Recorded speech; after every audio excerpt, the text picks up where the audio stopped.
Chapter 1231. On the phone, Tan Xiao and Chen Xiaowan agreed on the time and place to meet, and then hung up the phone. Recalling all the experiences he had with Chen Xiaowan, Tan Xiao felt a warm current surging in his heart. Once, Chen Xiaowan simply regarded him as her own younger brother, taking good care of him and protecting him. Their time together was always so relaxed and pleasant. He liked this big sister, and it had nothing to do with the feelings between a man and a woman. It was a kind of familial affection and recognition. If you're willing to go with me, then I'll take you with me. If you want to stay, I'll give you a guarantee for your future life. Because you're my big sister. Tan Xiao murmured inwardly as his eyes shifted to the window.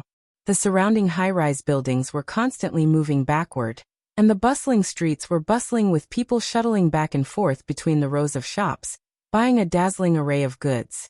Tan Xiao suddenly felt that the ordinary life was getting farther and farther away from him. The once peaceful life was probably coming to an end. Gao Beilei, I want to ask you a question. Tan Xiao didn't retract his gaze, but his voice was a bit strange. Go ahead, boss, said Gao Beilei softly. Tan Xiao asked, do you think people should live a wonderful life? Or a plain life for the rest of their lives? Of course we should live a wonderful life, said Gao Beilei. If we live a plain life for the rest of our lives, we may have regrets when we're old. However, this kind of thing can't be set in stone. Everyone has different ideas. Some people want to live a wonderful life, and some like to live a plain life. Tan Xiao was somewhat speechless. Gao Beilei's answer was so ambiguous that it was no different from not answering at all. However, he also knew that there was no single answer to this question. Everyone had their own thoughts and dreams. Everyone pursued different things, so their views were naturally different as well. Suddenly, Tan Xiao's eyes focused as he looked out of the window. He immediately said, "Stop the car on the side of the road." The two cars stopped. Tan Xiao didn't wait for his men to open the door, and directly pushed it open. He looked across the street at Sujinin, who was holding an ice cream and holding a handsome man. Tan Xiao didn't expect to meet her here. In fact, ever since he returned from the immortal world, he had always been repulsed by the Su family. Even though he didn't make a fuss about it, he still maintained a certain distance from them. Whether it was Su Xiangwen, Sujinin, or Su Xiangfei, none of them paid much attention to them. However, although he had taught Su Xiangfei the cultivation method, he had allowed him to cultivate on his own. He had not provided any help in terms of cultivation resources. Gao Beilei, I met an acquaintance. You don't have to accompany me for lunch. I'll go to the magnificent Tang Corp's HQ by myself in the afternoon, and we'll talk again there. After a brief hesitation, Gao Beilei asked, do you want me to leave a car for you? No need. Tan Xiao shook his head. Along with Gao Beilei's departure, Tan Xiao crossed the zebra crossing. When he stood in front of Sujinin and the handsome boy, he lightly smiled and said, Beauty, handsome boy, can I have lunch with you? Ha! The moment Sujinin saw Tan Xiao, it was as if she had seen a new continent. Her eyes were filled with disbelief. She directly let go of the handsome youth's hand, and walked a few steps to the front of Tan Xiao. Then, she pinched Tan Xiao's face hard. Really? Tan Xiao was both amused and angry at the same time. He swept her hand away and smilingly said, It's been 3 or 4 years. I thought you were dead. Sujinin murmured. You're still alive, so why haven't I seen you? The handsome youth's expression changed. He could keenly sense that the relationship between Sujinin and Tan Xiao was not simple. A hostile look appeared in his eyes. He strode forward and pulled Sujinin's arm. With a gloomy expression he asked, Who is he, Yanning? Tan Xiao could sense the hostility from the handsome youth. He faintly smiled and said, Would you believe me if I said I'm her boyfriend? Shut up. I'm Yanning's boyfriend. The handsome youth angrily shouted. Sujinin seemed to have just woken up from a dream. She looked at Tan Xiao's faintly smiling expression, and immediately raised her hand to hit Tan Xiao's arm. She snappily said, Can you not talk nonsense? Sun Takeshi, let me introduce you. He's my cousin, the son of my aunt. Tan Xiao, this is Sun Takeshi, my boyfriend. Tang Xiao let out a faint smile and stretched out his hand to the handsome young man, saying, Cousin-in-law, my cousin is very outstanding. If you don't figure out the truth of the matter and recklessly get jealous, you'll definitely die of jealousy in the future. Upon hearing Sujinen's introduction, Sun Takeshi's hostility toward Tanshio disappeared without a trace. He awkwardly scratched his head and shook hands with Tanshio. Then he apologetically said, "Hello, cousin. It was my fault just now. I was a bit narrow-minded. I'm Sun Takeshi, the sales manager of Balai Group." Tanshio noticed that Sun Takeshi's face clearly showed a confident expression when he said the last sentence. He even seemed to want to deliberately prove his attitude. Tanshio. Tanshio said his name with a smile and said, Cousin-in-law, since we met here and it's almost lunchtime, how about we have lunch together?" "All right." Sujinen nodded without hesitation. Sun Takeshi also nodded to show his sincerity and smilingly said, "Tanshio, you don't look that old. You should still be studying, right? Are you studying at a university in Shanghai? I'll treat you to lunch today. I know a good restaurant nearby." "All right." Tanshio nodded with a faint smile. Sujinen, on the other hand, didn't think much about it.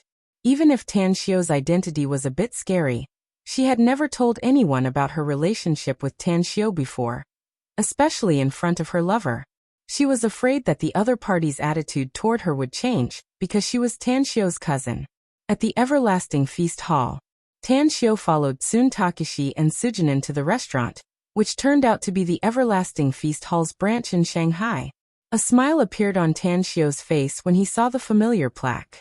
It had been 3 or 4 years since he last came here to have a meal, right? He wondered who the current manager of the Everlasting Feast Hall was. "Welcome."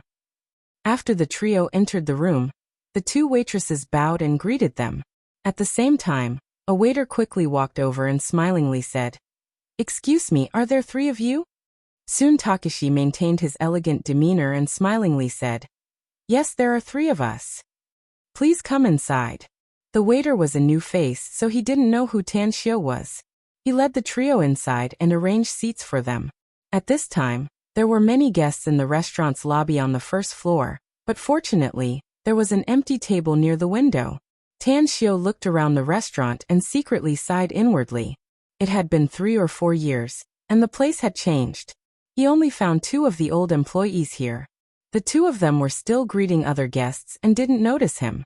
After taking a seat, Sun Takeshi took the menu and then handed it to Tanshio and smilingly said, "Cousin Tanshio, this is my first time seeing Yenning's family.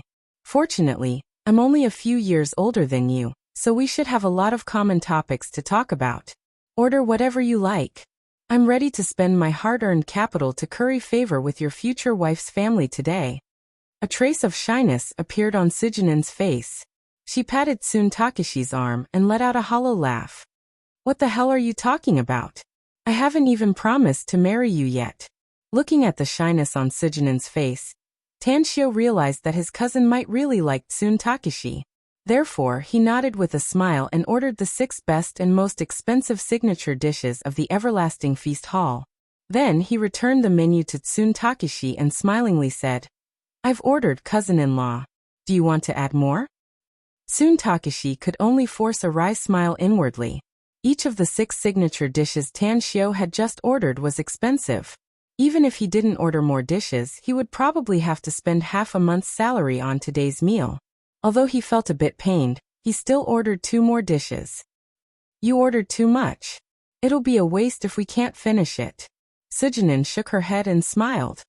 "It's fine. It's good as long as we're happy." Tanshio smiled. Sun Takeshi secretly rolled his eyes and was somewhat speechless. "It's good as long as you're happy." "It's good as long as you're happy. A meal for me will cost half a month's salary. 8 dishes, how could the 3 of them finish them? Most of them will definitely be wasted." Just as Sun Takeshi was looking at the waiter leave with a depressed expression, he saw a familiar figure from the corner of his eyes. His eyes immediately lit up and he said, "Yenning Tanshio, I saw an acquaintance. Let's go greet him." "All right." Tanshio and Sujinen nodded. As Sun Takeshi left, Sujinen smilingly said, "Let's talk first. Don't take the initiative to reveal your identity. Also, today's meal is on you." Tanshio forced a smile and said, Cousin, you haven't married yet you're already protecting your man? Su Yining rolled her eyes. She was both annoyed and amused as she said, "Who's protecting a man? This is your territory. Do you need money to eat?" Tan Xiu couldn't help laughing. Inside the hall, soon Takeshi trotted toward the acquaintance and hurriedly stretched out his hand and smilingly said, "Chief Wang, I didn't expect to meet you here. Are you here for a meal?" Chief Wang was a middle-aged man with a big belly and looked quite imposing. After seeing Tsun Takeshi, he just nodded and didn't even shake hands with him. He lightly said, "Yeah, I'm here for a meal." "Manager Tsun, you're also here for a meal? The consumption level here isn't low." Although Tsun Takeshi was very disgusted with this Chief Wang, he was still his superior and the second in command of the company. Hence, he could only smile and say, "I'm treating my girlfriend's family to a meal, so I have to bear the pain even if the consumption is high, right? Chief Wang, is this your sister-in-law? She's really beautiful. How about you come to our table? It's my treat today." "All right." Before Chief Wang could speak, the young girl beside him directly nodded and agreed. Soon Takeshi didn't expect that she would agree so quickly. Even Chief Wang next to her had a rebuking look on his face. Chapter 1232. Soon Takeshi was just being polite. He didn't expect that the other party would actually agree, so he could only bite the bullet and say, "Chief Manager Wang's sister-in-law, please come inside." "She's my daughter," said Chief Manager Wang indifferently with a cold expression. "What?"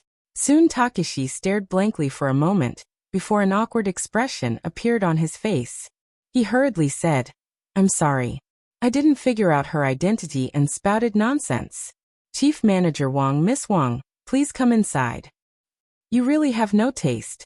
I really don't understand how my dad knows someone like you," said the girl with a smile. "Let's go. I want to see what kind of girlfriend you can find with your taste. You're blind, aren't you?" "Blind my ass." Soon Takeshi cursed inwardly. He had a bad premonition. He might be young, but he had experienced a lot of things. How could he not see that Chief Manager Wang's daughter was going to cause trouble? For a moment, he regretted it inwardly. Why did he come over to greet them? It was simply asking for bad luck. Shortly after, Soon Takeshi led Chief Manager Wang and his daughter to the front of Tanshio and Sujinin. There was a trace of helplessness on his handsome face as he introduced, "Yining Tanshio, this is my immediate superior, Chief Manager Wang, and this is his daughter. Chief Manager Wang, this is my girlfriend, Sujinin, and I'm her cousin." Chief Manager Wang's eyes swept over Sujinin's face and finally landed on Tanshio's face. He slightly furrowed his brows because he vaguely felt that Tanshio looked somewhat familiar, as though he had seen him somewhere before. "Hello, Chief Manager Wang." Tanshio got up and the smile on his face vanished as he extended his hand. Chief Manager Wang and Tanshio shook hands and nodded. "My daughter is making a scene and insisted on having a meal with you. I hope I didn't disturb you.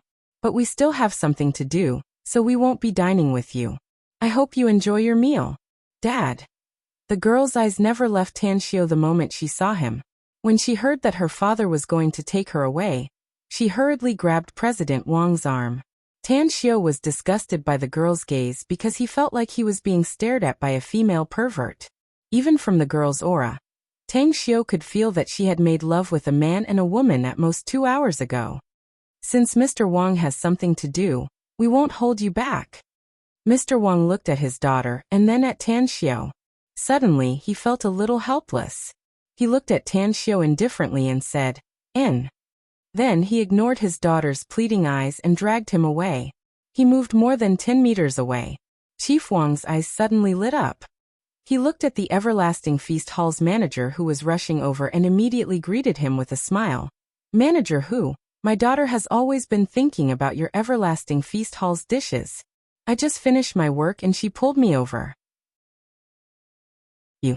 The middle-aged man with gold-rimmed glasses nodded at Chief Wang and directly brushed past him. At the moment when the smile on Chief Wang's face froze, he ran to Tanshio and respectfully bowed. "Boss, I didn't know you came to our restaurant for a meal, so I didn't come to greet you in time. I hope you don't blame me. I'm Hu Haoming, the general manager of our restaurant's Shanghai branch." A forced smile appeared on Tanxio's face as he nodded and said, I see. You can go do your work first. I've just returned to China, so I'll go to the second floor to find you after dinner. Hu Haoming hesitated for a moment before he carefully said, Then, I'll wait for you. If you need anything, please immediately send someone to tell me. I'll serve you right away. After saying that, he nodded to Tsun Takeshi and Sujinin before he cautiously turned around and left. Boss. Tsun Takeshi was stunned.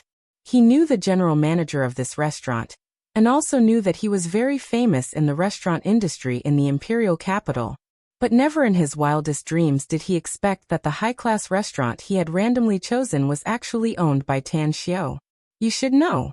The Everlasting Feast Hall was now owned by the Magnificent Tang Corporation. The Magnificent Tang Corporation was a super conglomerate. Tanxio turned out to be the owner of the Everlasting Feast Hall. It was really hard to believe. Suddenly, Tsun Takeshi's pupils suddenly contracted, and his body could not help but tremble. It was because he finally realized something. The Everlasting Feast Hall belonged to the Magnificent Tang Corporation, and the manager of the Everlasting Feast Hall addressed Tanxio as boss. Then Tanxio was the owner of the Magnificent Tang Corporation? Tanxio? Tanxio? Tanxio? Takeshi repeated the name 3 times in his heart before his legs gave out. If he had not subconsciously held onto the corner of the table, he would have collapsed to the ground. Wasn't the Magnificent Tang Corporation's big boss Tanxio?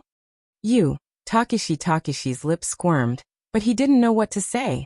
Tanxio waved his hand with a faint smile and said, Cousin-in-law, since you're my cousin's boyfriend, then we're on the same side.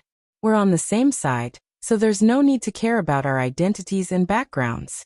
However, there's something I must clarify. This restaurant is mine, so we don't have to pay to eat here. A dozen meters away, General Manager Wang was tongue-tied as he watched the scene that just happened. His heart was pounding wildly. He suddenly realized why he felt that the young man looked familiar after hearing Hu Haoming address him as boss.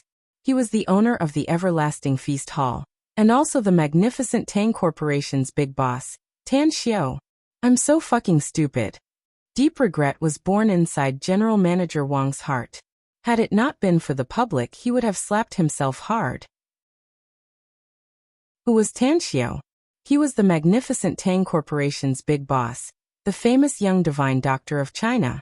In this world, how many people wanted to have a meal with Tanxio? But none of them had the qualifications. What about himself?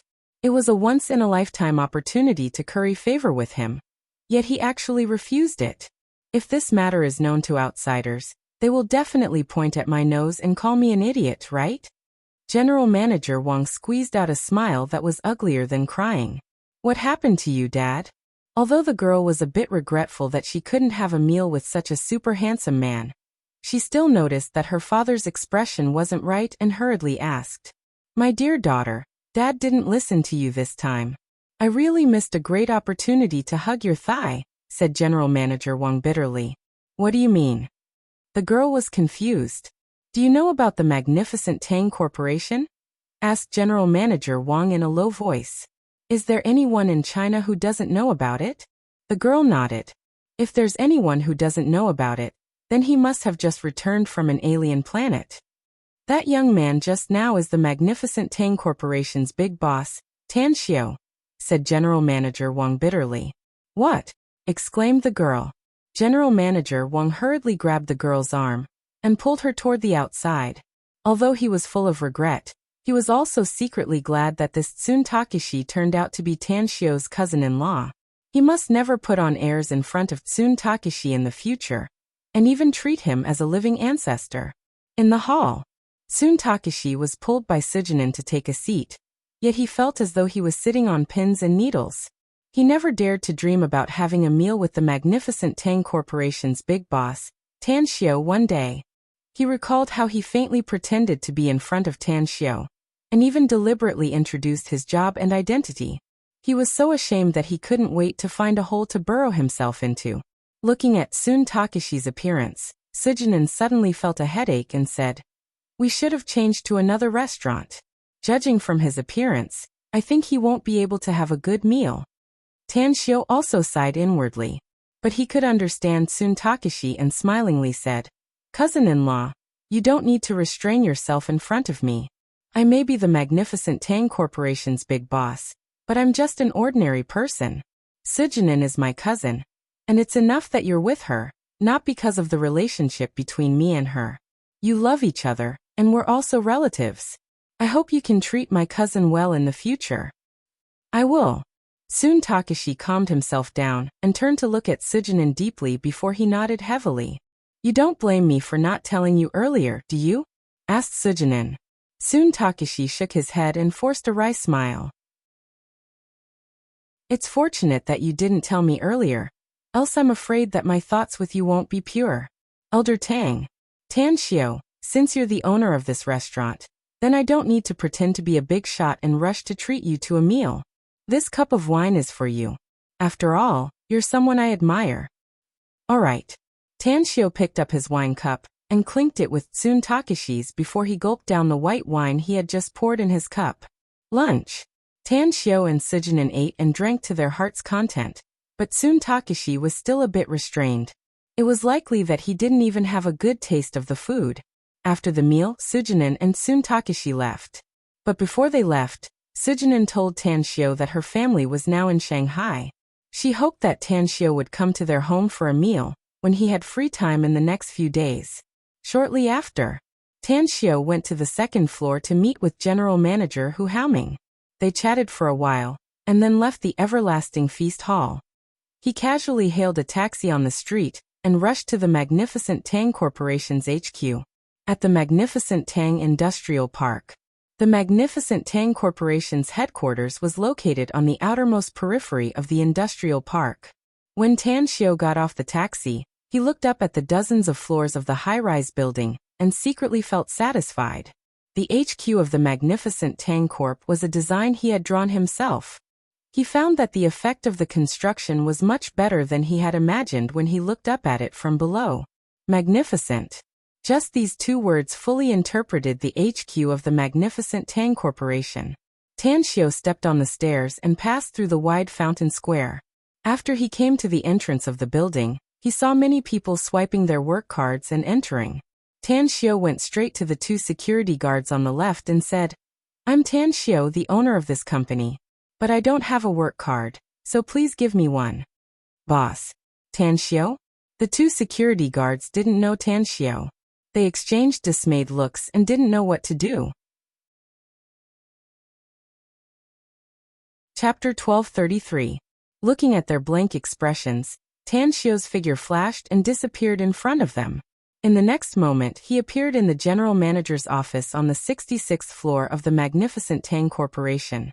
Inside the desk, Gao Beilei, who was wearing a white women's suit with her long flowing hair, was quietly reading the documents on the desk.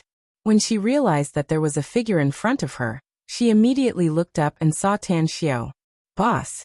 Gao Beilei hurriedly got up with a respectful expression on her face. "How are you doing with your work?" Tanshio asked with a faint smile. "Do you want to accompany me to the industrial park?" "I didn't inform them in advance, so all the factories are operating as usual," said Gao Beilei.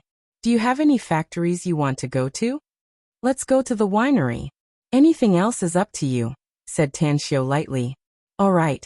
Gao Beilei nodded and called Gao Beilei to her office through the internal phone. When the secretary, who was wearing a red dress and high-heeled shoes, knocked on the door and entered, she was surprised to see Tanshio for the first time. Her desk was just outside, and she had never seen any strangers enter the general manager's office before. Suddenly, she felt that Tanshio was a bit familiar. After carefully thinking about it, her body suddenly trembled and she asked incredulously, "Are you Boss Tang?" "Little Zhou, this is the Magnificent Tang Corporation's boss," said Gao Beilei. "Inform the production department's manager Liu, Vice President Chen, and the directors of each factory to come here as soon as possible. Tell them that there's something important that they need to attend to." Tanshio raised his hand to interrupt Gao Beilei and lightly said, "I don't want to make a big fuss this time. Just accompany me to take a stroll. Tell the factory director to accompany us when we arrive at the project." That's right, what's Scarblade Chang's current position? I haven't seen him for several years, so I kind of miss him. Scarblade Chang? A confused look appeared on Gao Beilei's face as she curiously asked, "Who's this Scarblade Chang, boss?" Tan Xiao stared blankly for a moment before he couldn't help laughing and said, "I'm used to calling him by his nickname, so I haven't changed it for a while. It's Dai Chang. He was the director of the winery when it was still in Star City." Gao Beilei suddenly understood. She hesitated for a moment and then said in a low voice, "Dai Chang resigned half a year ago, boss. I don't know where he is now." "What?" Tan Xiao was taken aback. His expression immediately turned gloomy as he asked, "Tell me what's going on?" Gao Beilei cursed in her heart. She was not a direct subordinate of Tan Xiao. Although she had inquired a lot about Tan Xiao, she had never heard that Tan Xiao had a good relationship with Dai Chang. In the incident 6 months ago, Vice President Chen was the second in command of the magnificent Tang Corp, so he was biased toward him, which eventually led to Dai Chang's resignation out of anger. "Boss, this?" Tan Xiao was silent for a moment before he walked to the sofa in the corner and sat down. He took out a cigarette and lit it up. After taking 2 deep puffs, he took out his phone, found Dai Chang's phone number, and called him directly. After a while, the call was connected, and a drunken voice came from the phone. "Who is it? Don't you know that it's immoral to disturb someone's sleep in the middle of the night?" After saying that, the phone was hung up. In the middle of the night? Tan Xiao looked out the window. Although it was still a bit cold, it was exactly 2:30 in the afternoon. After taking a deep breath, Tan Xiao dialed the number again. When the other party was about to get angry, he said in a deep voice, "Scarblade Chang, it's Tan Xiao." Half a minute passed. Dai Chang's voice didn't come from the other side of the phone, but Tan Xiao could hear that Dai Chang's breathing became rapid. "Where are you?" asked Tan Xiao. "Oh, boss, I'm in Star City." Dai Chang's bitter voice came from the phone. "Go to Star City Airport immediately. I'll send a private plane to pick you up," said Tan Xiao lightly. "No matter what happened before, you must get your ass back here. If it's your fault, be mentally prepared and wait for my punishment. But if it's not your fault, all right. I'll go right away." Dai Chang immediately called out excitedly from the other side of the phone. Tan Xiao hung up the phone and looked up at Gao Beilei. He then waved his hand to signal the secretary to leave, and pointed to the sofa in front of him. After watching Gao Beilei sit down, he calmly said, "Scarblade Chang is a man I once met in a mountainous area during an adventure. It's quite funny to say that the first time we met, he was a bandit blocking the road, and I was a passerby who was robbed." Gao Beilei didn't speak, but she was very clear that some people in the company were going to pack up and leave. Tan Xiao continued, "When the magnificent Tang Corporation was established, its first product was not God's nectar. I had the recipe in my hand, but no one was available. Scarblade Chang was brought out from the mountainous area at that time, and personally brought to Star City. The success of God's nectar's brewing was largely attributed to Scarblade Chang. The reason why I call him Scarblade Chang instead of his name, Dai Chang, is because he's a good man. At the very least, he doesn't have the heart to scheme against others, and he won't do things that are greedy for money." Seeing that Tan Xiao stopped, Gao Beilei nodded and said, "I understand what you mean, boss. I'll tell you the whole story in an objective and fair manner. I don't dare to guarantee whether it's 100% correct or not." "Tell me, I'm listening," said Tan Xiao. Half a year ago, a batch of wine was lost in the winery's warehouse. A total of 200 boxes of God's nectar, said Gao Beilei. Dai Chang was the winery's director at that time. That night, apart from our company's security guards on duty, only Dai Chang went to the warehouse. I've watched the surveillance footage from the beginning to the end 3 times. At that time, the person responsible for investigating the cause of the theft was our magnificent Tang Corporation's Deputy General Manager, Chen Liwei. Chen Liwei joined the company 2 months earlier than me, so he can be considered as a senior member of the company. After the investigation, Chen Liwei found 2 members of the security team and accused Dai Chang of secretly taking people to steal 200 boxes of God's nectar. After that, Deputy General Manager Chen brought some people to Dai Chang's house. At that time, Dai Chong was still unwilling to admit the theft, and was even willing to let people search his house to prove his innocence. As a result, the security guards found 10 boxes of God's nectar in Dai Chong's house. However, Dai Chong kept emphasizing that someone was framing him. However, the witness and material evidence were all there, and Dai Chong was unable to defend himself. Finally, he chose to retain the winery's shares, resign from his position as the director, and leave the magnificent Tang Corporation. At first, I wanted to tell this matter to Chief Kong and let her make the decision. But during that time, I tried many ways to contact her, but I couldn't get in touch with her. Therefore, I could only put this matter aside. Later, I was too busy and forgot to report it. Tan Xiu quietly listened to Gao Beilei's story. He had already realized that the magnificent Tang Corporation had not been peaceful in recent years, and the struggle between the company's top executives should have been very fierce. Dai Chong might have affected some people's source of wealth, so he was eventually pushed out of the magnificent Tang Corporation by some despicable means. Sure enough, there will be fights wherever there are people. Tan Xiu couldn't help but sigh. His face immediately turned cold as he indifferently said, "Tell Chen Liwei to come to see me now. I'm afraid I'll know the reason when I see him." Gao Beilei stared blankly for a moment, and a contemptuous look flashed in her eyes. She had actually faintly guessed that there was something wrong with Chen Liwei. But this guy was very clever, and even she couldn't catch anything on him. Furthermore, this Chen Liwei was very capable. Fortunately, he had helped the magnificent Tang Corporation in the past few years. Otherwise, she wouldn't have been able to bring the company to its current height. Therefore, Gao Beilei believed that it was impossible for Tan Xiu to get any answer from Chen Liwei. A few minutes later, a tall, thin and fair-skinned middle-aged man knocked on the door of the general manager's office. When he stepped into the room and saw Tan Xiu sitting on the sofa, he was slightly stunned, but he immediately recognized Tan Xiu's identity.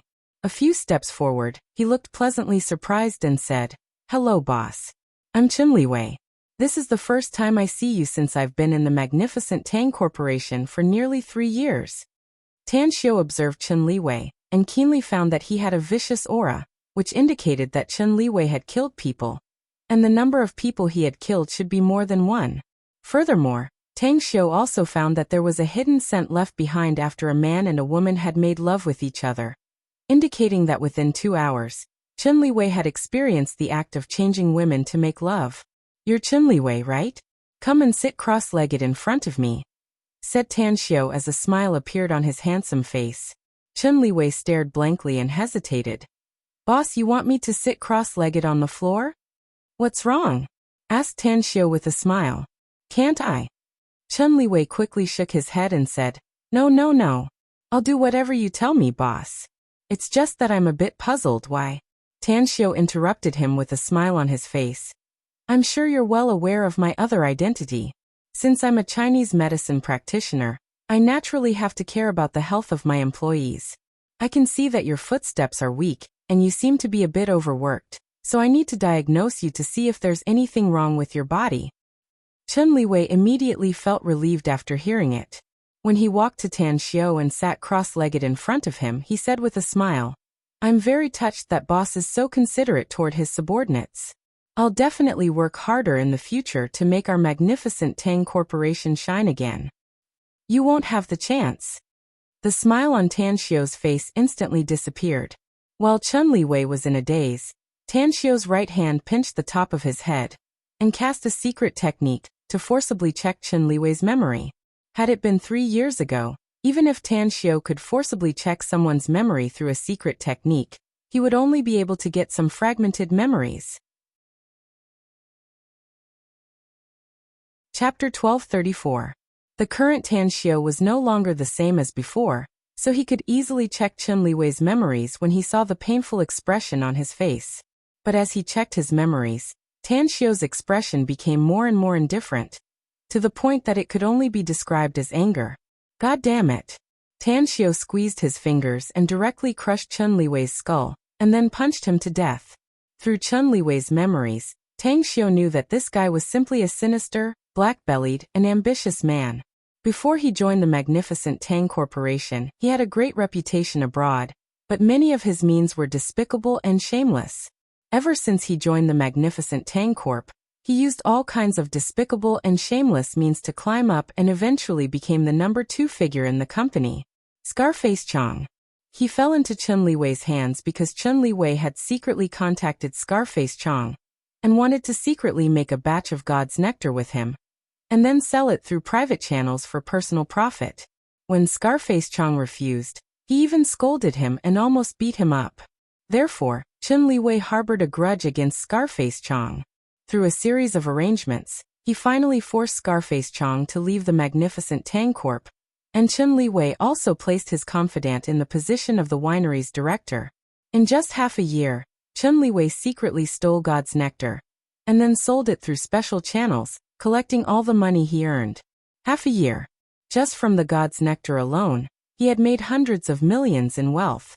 Additionally, he had also begun to lay out his plans for the ultimate disc.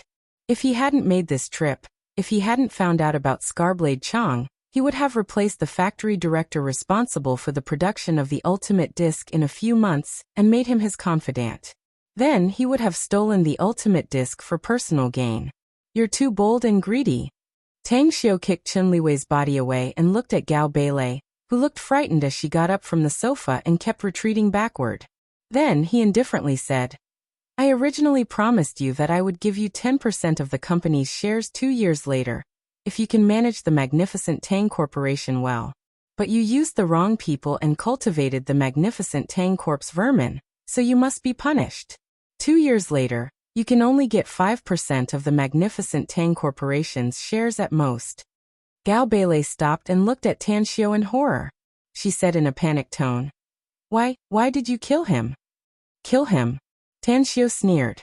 It was already letting him off easy that he didn't suffer a fate worse than death. Chun Liwei's people were now in charge of the winery that produced the God's nectar.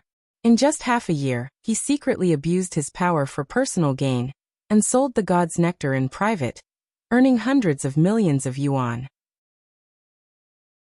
Moreover, he has also begun to make arrangements for the factory that produces the frisbee.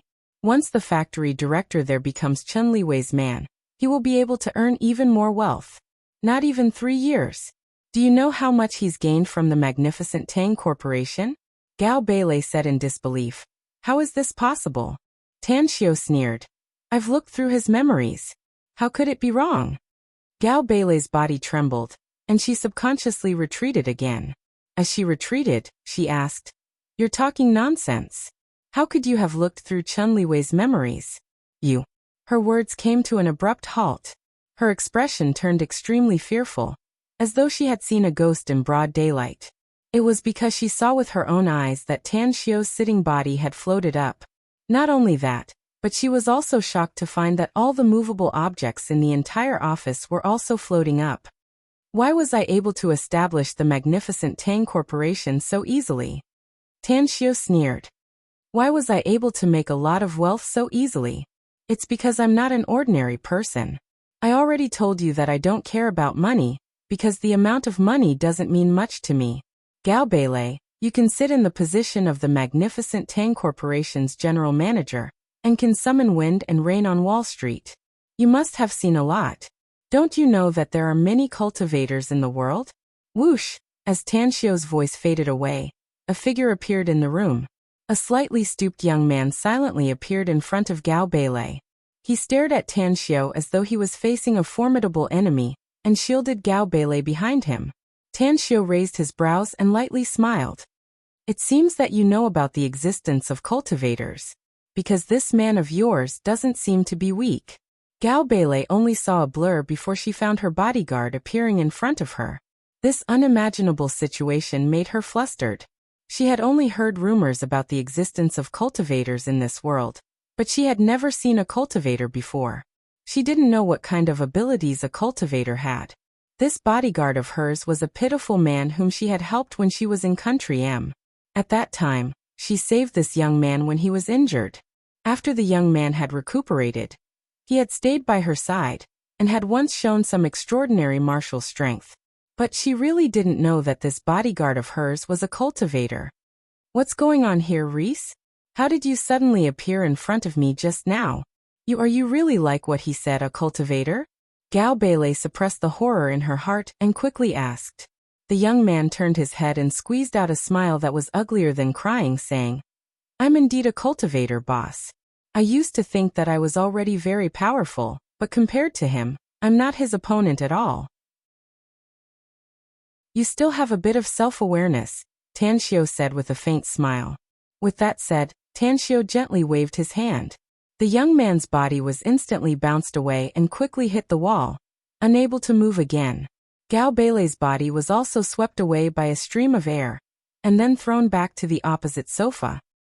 Killing is normal for cultivators, continued Tan Xiao. This man of yours should be very clear about this. Although I don't know why he concealed his identity as a cultivator, he's your man, so I won't kill him.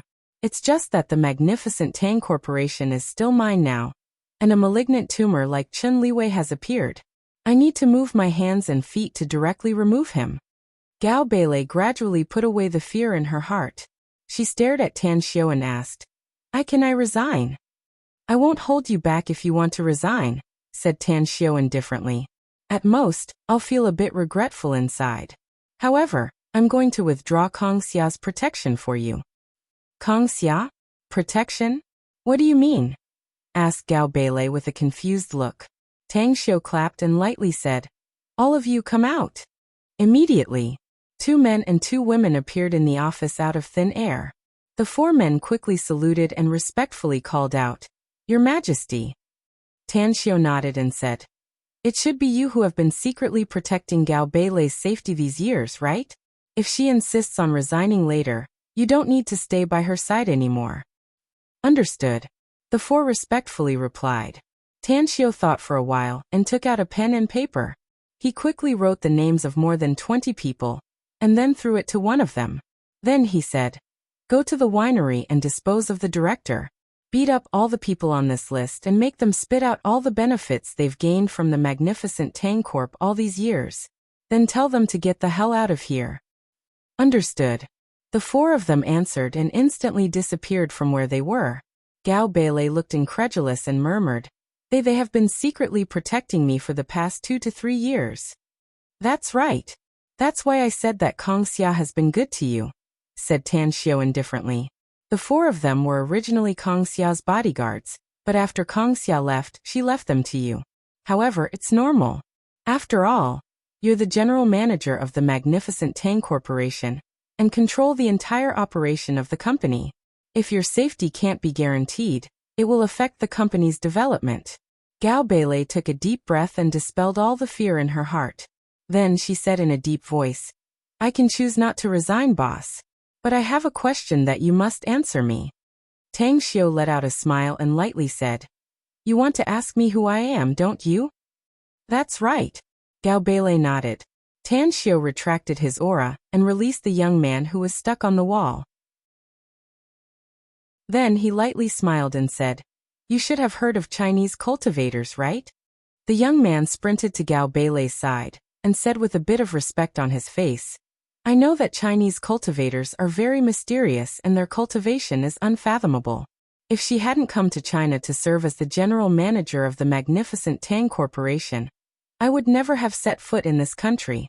Further, I've never exposed my identity as a cultivator even though I followed her to China for more than 2 years. I've always been very low-key. Tan Xiao looked at Gao Beilei and said with a faint smile, Any other questions? Gao Beilei finally understood the identity of Tan Xiao. She had heard of the existence of cultivators in Wuxia, but she used to think that it was just a legend, and that there were no real cultivators in reality. But now, that understanding of hers had been overturned.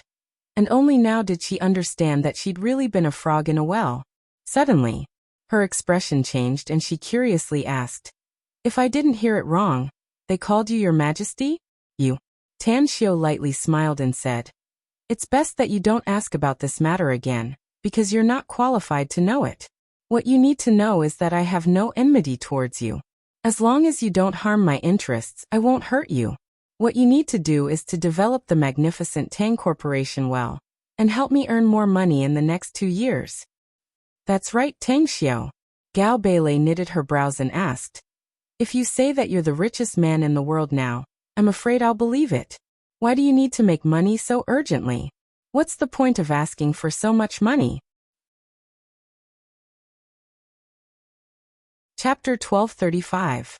Money may not be omnipotent in today's world, but it's the closest thing to omnipotence, said Tan Xiu lightly. If you want to cultivate and become stronger, you need a lot of money to buy cultivation resources. This man of yours should feel the same. Understood. The young man nodded without a word and said, all my money these years have been used to buy things that can help me improve my strength. You should have bought them in the black market, right? Tan Xiu lightly smiled. To be honest, I really want to go to the black market to have a look, but I've been entangled with all kinds of things, so I couldn't go there in the end. It's a good place but also not a good place at the same time, said the young man. Tan Xiu let out an indifferent smile in response. He looked at Gao Beilei again and lightly said, I'll directly eradicate the malignant tumor of the magnificent Tang Corporation. The list I just gave them are all Chen Liwei's confidants who have been secretly nurtured. Therefore, you'll announce later that Chen Liwei and more than 20 people have been fired by the magnificent Tang Corporation for abusing their power for profit. Also, tell the minister of the magnificent Tang Corporation's security department to come here now. Gao Beilei nodded. She felt that Tan Xiu was going to deal with the security department again. Therefore, she hesitated for a moment before saying, Boss, the security department's minister, Su Ben, is a loyal and honest man. He's very capable and will never collude with Chen Liwei's group. Su Ben. A smile appeared on the corner of Tan Xiu's mouth. He looked at the worry that flashed in Gao Beilei's eyes and lightly said, I know Su Ben, but I'm a bit surprised that you actually exonerated him at this time. Don't tell me you have a good personal relationship with him? Gao Beilei hesitated for a moment before a wry smile appeared on her face. She said, Actually, we've been concealing it and don't want the company's people to know our true relationship for the time being. But since you asked, boss, then I have to tell you that Su Ben and I are husband and wife. It's been more than a year since we got our marriage certificate, but we haven't had a banquet yet. What? Tan Xiu abruptly got up from the sofa and incredulously looked at Gao Beilei, asking, You actually married Su Ben? How? How did you get together? A touch of shyness was revealed on Gao Beilei's face, but she quickly suppressed it and said, Su Ben is an honest and sincere man. I fell in love with him after we slowly got to know each other. Actually, I was the one who pursued him. Tan Xiu was at a loss whether he had to cry or laugh as he looked at Gao Beilei. He waved his hand to signal the young man to leave. When only he and Gao Beilei were left in the office, he personally poured a cup of tea and walked to Gao Beilei and handed it to her.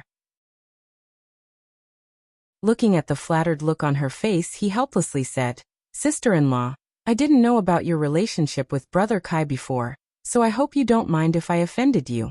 About that, don't tell Brother Kai about what happened between us today. Otherwise, I'm afraid he'll beat me up. Gao Beilei was dumbfounded. She looked at Tan Xiu, who had a wry smile on his face, dumbfounded. It was even more shocking to her than hearing Tan Xiu talk about cultivators. Sister-in-law. The dignified magnificent Tang Corporation's big boss, a terrifying cultivator, and a super big shot who was even addressed as His Majesty by others actually called her sister-in-law? What kind of international joke was this? Looking at Gao Beilei's expression, Tan Xiu knew that Su Ben didn't tell her about their relationship, so he said with a smile, Sister-in-law, Brother Kai and I actually grew up together. We used to live in the Su family village, and our two families are neighbors. In terms of kinship, our two families are somewhat related. It can even be said that every family in the entire Su family village is related to each other. I was the one who brought Big Brother Kai to Star City and arranged him to join the winery's security team. It's just that I've been too busy in recent years, so I've been cultivating in seclusion abroad. I don't know how he's developed now. I didn't expect him to marry you in secret. Gao Beilei finally understood everything. Looking at the smiling face of Tan Xiu, she could actually feel a sense of familiarity from Tan Xiu. Boss, then you and Su Quan. We grew up together. We're childhood friends and good brothers, said Tan Xiu with a smile. My surname is not Su, but my mother's surname is Su. Very soon. Su Ben hurriedly rushed to the general manager's office. Just as he entered the door, he hurriedly asked, "Bailey, why did you call me here in such a hurry, what?" He didn't finish his words because he saw Tang Xiu. Tan Xiu greeted him with a smile and opened his arms. "Brother Kai, I haven't seen you for a few years, but you're much more powerful than before. You even took the famous general manager of our magnificent Tang Corporation, Gao Beilei, as your wife. I'm impressed, truly impressed." An excited look appeared on Su Ben's face, and his eyes were slightly red. He dashed to the front of Tan Xiu, opened his arms and gave Tan Xiu a big hug. He punched Tan Xiu's back a few times and said, "Tan Xiu, I finally get to see you. I haven't seen you for a few years. If I hadn't heard from Chief Kong that you've been cultivating in seclusion, I'm afraid I would have been looking for you everywhere." Tan Xiu smiled and said, "I'm fine, don't worry. I haven't seen you for more than 3 years, but your strength has increased a lot. You should have broken through to the golden core stage by now, right? It's all thanks to you often sending people to send some cultivation resources to me, Quanzi and Xiangfei," said Su Ben with a silly smile. "Else, it's impossible for us to cultivate so fast." Tan Xiu stared blankly for a moment before he forced a smile and said, "I didn't give the order. It should be Kong Xia. You and Kong Xia are family. It's all the same," said Su Ben with a smile. An incredulous look appeared on Gao Beilei's face. It was as if she got to know Su Ben again. She asked incredulously, You're also a cultivator?" Su Ben looked apologetic and said, "Beilei, don't blame me for hiding it from you. It's Tan Xiu who forbade us to tell anyone, not even our closest relatives. That's why I didn't tell him. But I've thought about it. When I see Tan Xiu later, I'll talk to him and see if I can let you cultivate." Gao Beilei's mood was particularly complicated. The things she learned today made her heart feel like it was riding a roller coaster, constantly fluctuating up and down. Suddenly, she seemed to recall something and hurriedly asked, "Then, you also know that Reese is a cultivator? You also know that there are 4 powerful experts protecting me?" "I've known about their existence since the first time I saw you." Su Ben nodded. "However, I've talked to Reese in private. I know that he wants to repay your kindness. Not only will he not hurt you, but he will also protect you in secret. As for the 4 people sent by Chief Kong already told me about it. Go home and kneel on the washboard," Gao Beilei angrily said. "I." Su Ben awkwardly raised his hand and scratched the back of his head. Tan Xiu secretly laughed. Looking at Su Ben's henpecked appearance in front of Gao Beilei, he patted his shoulder and said, "Brother Ben, when are you and sister-in-law going to hold your wedding?" "That's right. I did give sister-in-law a jade pendant to protect her safety, but it's just a one-time use defensive magic artifact. It's simply garbage." "Well, sister-in-law, take this ancient cultivation manual. It's a very powerful immortal art. Cultivate according to it, and let Brother Ben often guide you. You'll have great achievements in the future." Gao Beilei took the cultivation manual and asked with a surprised face, "Boss, the jade pendant you gave me before, can it protect me?" "It's a defensive magic artifact." Tan Xiu nodded and said, "It's a very low-grade defensive magic artifact. But it's not a problem to deal with general events. Take a car accident, for example. Even if a large truck with a speed of 200 kilometers per hour directly hits you, you won't be harmed in the slightest. Another example is that even if someone shoots at you with a pistol, you won't be harmed. It's just that the defensive magic artifact will be destroyed after using it once." Gao Beilei's lips squirmed a few times and she was a bit touched. She didn't expect that the first thing Tan Xiu considered when he saw her was her safety. That jade pendant was not garbage at all. It was simply a life-saving amulet. Next, Tan Xiu and Su Ben talked about the old days. Then the 3 people left the general manager's office and began to patrol the industrial park. At the same time, a huge storm was also set off in the magnificent Tang Corporation. Chun Liwei, the deputy general manager of the magnificent Tang Corporation, was directly fired for abusing his power for personal gain involving a huge amount of money. The director of the winery of the magnificent Tang Corporation had colluded with Chun Liwei and embezzled a huge amount of money, so he was directly fired. the Magnificent Tang Corporation's Vice President of Sales Department, the Magnificent Tang Corporation's Regional Manager. More than 20 middle-level executives of the Magnificent Tang Corp were fired at once. This made all the employees of the Magnificent Tang Corp tremble with fear. In addition, the employees of the Magnificent Tang Corp also learned from various channels that their big boss, Tan Xiao, had come back. All of this was personally ordered by him. Big Boss's words. Any senior executive of the Magnificent Tang Corporation, no matter who used their position for personal gain, will be demoted as long as they surrender and hand over the embezzled funds. Otherwise, once they were investigated, not only would they be fired, but they would also be handed over to the judicial authorities for legal procedures. The news was as though it had grown wings and spread throughout the Magnificent Tang Corp in just half a day. Even the entire Shanghai business world knew about this. At 5:30 p.m., before the employees of the Magnificent Tang Corp got off work, more than a dozen senior executives came forward one after another to surrender and promised to return the embezzled funds and accept the demotion trigger. As the general manager of the Magnificent Tang Corp, Gao Beilei was a bit embarrassed facing Tan Xiao after this happened. But Tan Xiao didn't care about it.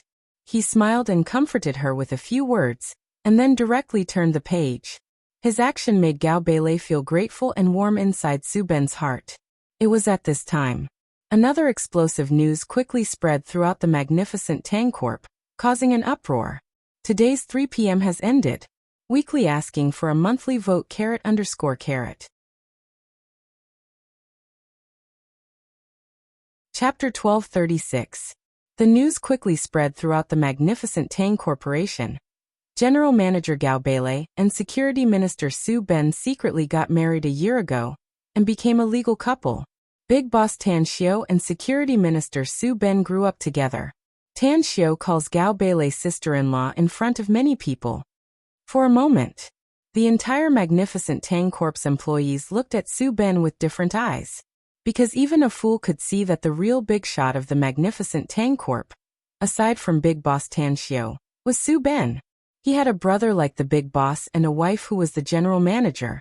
This was the real winner in life. In the evening, Tan Xiao, Su Ben, Gao Beilei, Su Quan, as well as Su Xiangfei, who had just arrived, all gathered in the Blue Star Villa complex, enjoying a rare gathering time. It's so lively here. A bell-like laughter came from outside the dining room as Chen Xiaowan, who was wearing a red windbreaker, stepped into the room with a fragrant breeze. Tan Xiao got up and stepped forward to give her a big hug. Then he released her and smilingly said, "Sis Xiaowan, it's been more than 3 years since we last met. You look more beautiful and younger than before. What's wrong? You didn't bring my future brother-in-law with you? Don't talk nonsense. I don't have a boyfriend yet," Chen Xiaowan said with a smile. "But you've been gone for 3 or 4 years. This big sis misses you." After saying that, her eyes turned slightly red. Her eyes were slightly red. If there weren't so many people around, her tears would probably have gushed out. Tan Xiao hugged her shoulder and smilingly said, "Sis Xiaowan, I'm really busy with something. Otherwise, I would have come back to see you long ago. Come, let me introduce you to them." Chen Xiaowan took a deep breath and tried to make the sourness in her nose recede. Then she smilingly said, "You don't need to introduce them. Who among them don't I know? It's just that I didn't expect General Manager Gao to be here." "Sis Xiaowan, she's my wife," Su Ben smilingly said. "What?" Chen Xiaowan seemed to have heard the most incredible news. Gao Beilei was the general manager of the Magnificent Tang Corp and a big shot in the world's financial system. She was definitely a super big shot with eyes on the top of her head. Yet she actually became Su Ben's wife?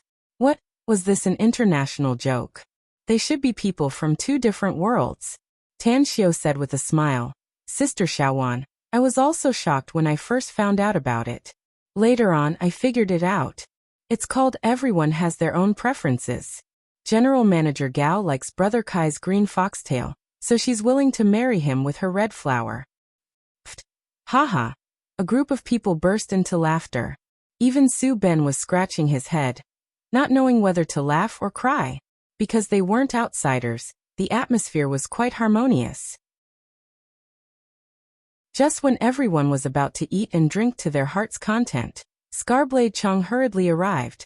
At this time, his hair was a little long and he hadn't shaved his beard, but he didn't look dispirited at all. Instead, he was full of energy. However, the smell of alcohol on him had not dissipated, which meant that he was still drunk when he received Tan Xiu's call. "Boss!" Scarblade Chong's eyes flickered with unsuppressible excitement as he called out. Tan Xiu pushed the chair and got up to come before Scarblade Chong. He looked at his slightly red eyes and gently patted his shoulder. Then he turned his head and said, "Quanzi, go to the kitchen and tell the auntie to prepare a bowl of noodles and 2 hot dishes. There are no outsiders here today, so I'll speak frankly. Come, take a seat first." Scarblade Chong felt warm inside. After sitting down next to Tan Xiu, he forced a smile and said, "I'm really sorry, boss." Tan Xiu waved his hand and said, "It's useless. If you want to apologize, then I should be the one to say it. I didn't take care of you because of other things in the past few years and made you feel wronged. However, we're all men, so there's no need to be pretentious with each other. Now that I'm back, I'll give you a choice. No matter which one you choose, I'll respect your decision." Scarblade Chong's lips squirmed a few times, but he didn't say anything and just nodded heavily. Ever since he met Tan Xiu in his hometown, he risked everything and went to Star City with him. He was ready to hand his future to Tan Xiu. However, Tan Xiu didn't disappoint him. He established a winery and brewed the world's best god's nectar.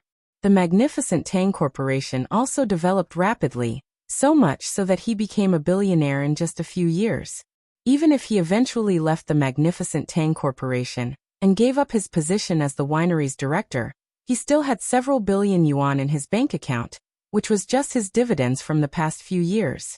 Therefore, in his heart, Tan Xiu's kindness of recognizing and using him made him have unreserved trust toward Tan Xiu. Tan Xiu picked up his wine glass and clinked it with Scarblade Chong's. Then he casually said, "I've killed Chun Li Wei. Dozens of people in the magnificent Tang Corporation who embezzled money and used their power for personal gain have also been fired. Some people who had taken advantage of the company have also been punished." Scarblade Chong's spirit was shaken and a grateful look appeared on his face. He didn't know whether Tan Xiu had investigated this matter or not. But regardless of whether he had investigated it or not, the fact that he could kill the people who had framed him proved that Tan Xiu was venting his anger for him. "Boss, I, Scarblade Chong, will give my life to you from now on." Tan Xiu faintly smiled. He put down his glass and said, "Everyone here is not an outsider, so I'll give you 2 choices. First, I'll teach you a cultivation technique and let you become a cultivator. But 2 years later, you must abandon your family and leave Earth with me. We'll go to another world to work hard. Perhaps you won't be able to return to Earth in this lifetime. The other choice is that 2 years later, 49% of the winery shares will be yours, and you can also become the deputy general manager of the magnificent Tang Corporation. Status, money, and all these can be easily obtained by you. I've just said that no matter which one you choose, I'll respect you." Scarblade Chong was silent for a moment and slowly asked, "Where to go? Am I the only one who can leave with me?" "4. I can give you 4 places," said Tan Xiu. "You can take the 4 people you care about the most and leave with me.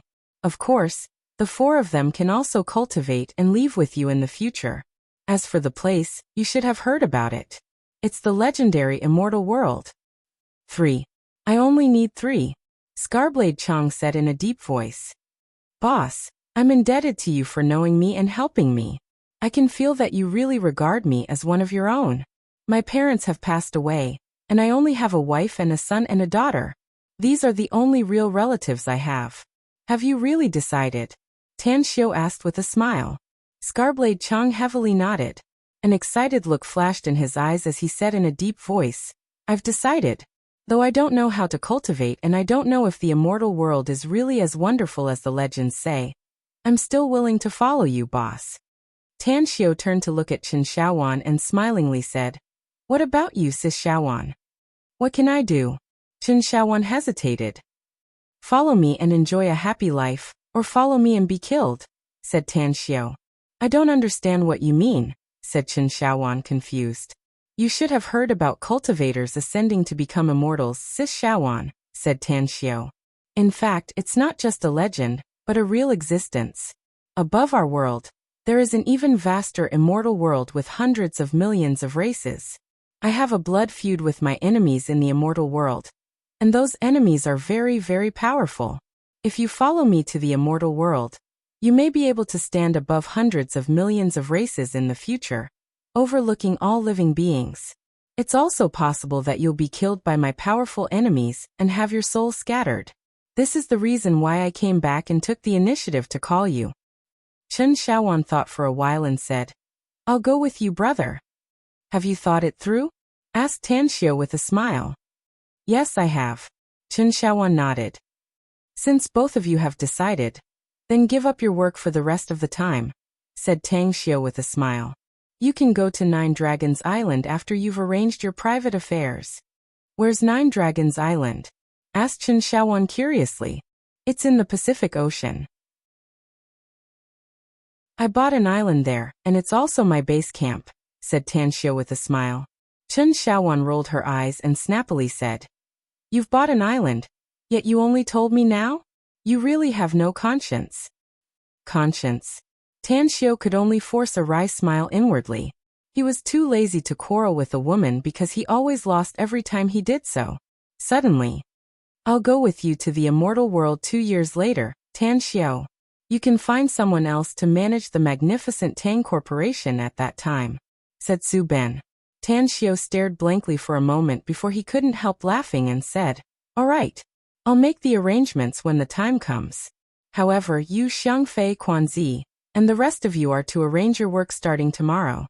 Then go home and bring your loved ones to Nine Dragons Island. Adapt to the life in Nine Dragons Island first and cultivate. Then you can adapt to the new life in the immortal world faster. What about me? Asked Gao Beilei hurriedly. Tan Xiao pondered for a moment and slowly said, Stay here, sister-in-law. After all, we still need to rely on the magnificent Tang Corporation to make money in the next 2 years. Although I won't send people to plunder the entire Earth's resources, I won't leave too many good things behind either. 2 years' worth of resources will require a lot of money. Gao Beilei nodded and suddenly said, No wonder more than 90% of the magnificent Tang Corporation's total revenue has been transferred away quickly in the past few years. It turns out that you've used it to buy cultivation resources. Tan Xiao forced a smile and said, It's impossible to maintain the cultivation resources for hundreds of thousands of people without huge wealth. It's fine now, but it'll be a real headache when we go to the immortal world. After all, the currency used in the immortal world, especially the currency used by immortals, is simply a bottomless pit. Everyone exchanged dismayed glances and didn't know what to say for a while. They knew nothing about the immortal world, so naturally, they didn't even know the currency used in the immortal world. However, cultivation resources for hundreds of thousands of people? Did Tan Xiao cultivate hundreds of thousands of cultivators? Chapter 1237. Early in the morning, when the first ray of sunlight rose from the east, Tan Xiao woke up from his sleep. After experiencing a busy life, he suddenly had some free time, and even suspended his cultivation for a day, which made him feel refreshed. After going downstairs and having a meal with the group of people who lived here last night, Tan Xiao, Su Ben, and Gao Beilei went to the magnificent Tang Corporation together. Scarblade Cheng also followed them. Morning. A piece of news spread throughout the magnificent Tang Corporation that Dai Chong, the former director of the winery, had been framed and lost his position as the director. Big Boss Tan Xiao personally called him back and entrusted him with the important task of going abroad to be the deputy general manager of the magnificent Tang Corporation. Although it was just an empty title, it was still a surprise to many people. Therefore, everyone realized that the relationship between Dai Chong and the big boss was very close. Evening. Tan Xiao received Miao Wentong, Xiao Mingjin, and several other patriarchs in the magnificent Tang Corporation. He then signed the written contract for the cooperation on the island in the South China Sea. With 80 billion yuan in his account, he only needed a few people to supervise the follow-up. The magnificent Tang Corporation would build the world's top tourist island, which would be easily solved when the time came. As for the person appointed, it was a veteran of the magnificent Tang Corporation. It was a new day. Tan Xiu left Shanghai with Tang Along and headed to the Taklamakan Desert. The secret base built by Wuxia was located in the Taklamakan Desert, and the director of the Special Abilities Bureau, Duan Mulin, was in charge there. Even more than half of the Special Abilities Bureau's members were stationed there. Sitting on the train heading to the Southern Territory, Tan Xiu calmly looked at Tang Along, who was sleeping in the opposite berth, and asked, "Alang, you've been following me and watching everything that happened in the past few days. What have you learned?" "What I've seen is the way you conduct yourself, master," said Tang Along respectfully. "Only these." Tan Xiu lightly smiled. "That's all, but the details are very important." Tang Along shook his head. "You've been cultivating your relationship with your acquaintances in the past few days, and subtly drawing those close to you to accompany you on your journey in the future. Furthermore, master, you're decisive in your actions. You didn't take any action, but once you did, it was as powerful as a thunderbolt. You directly removed all the malignant tumors of the magnificent Tang Corporation.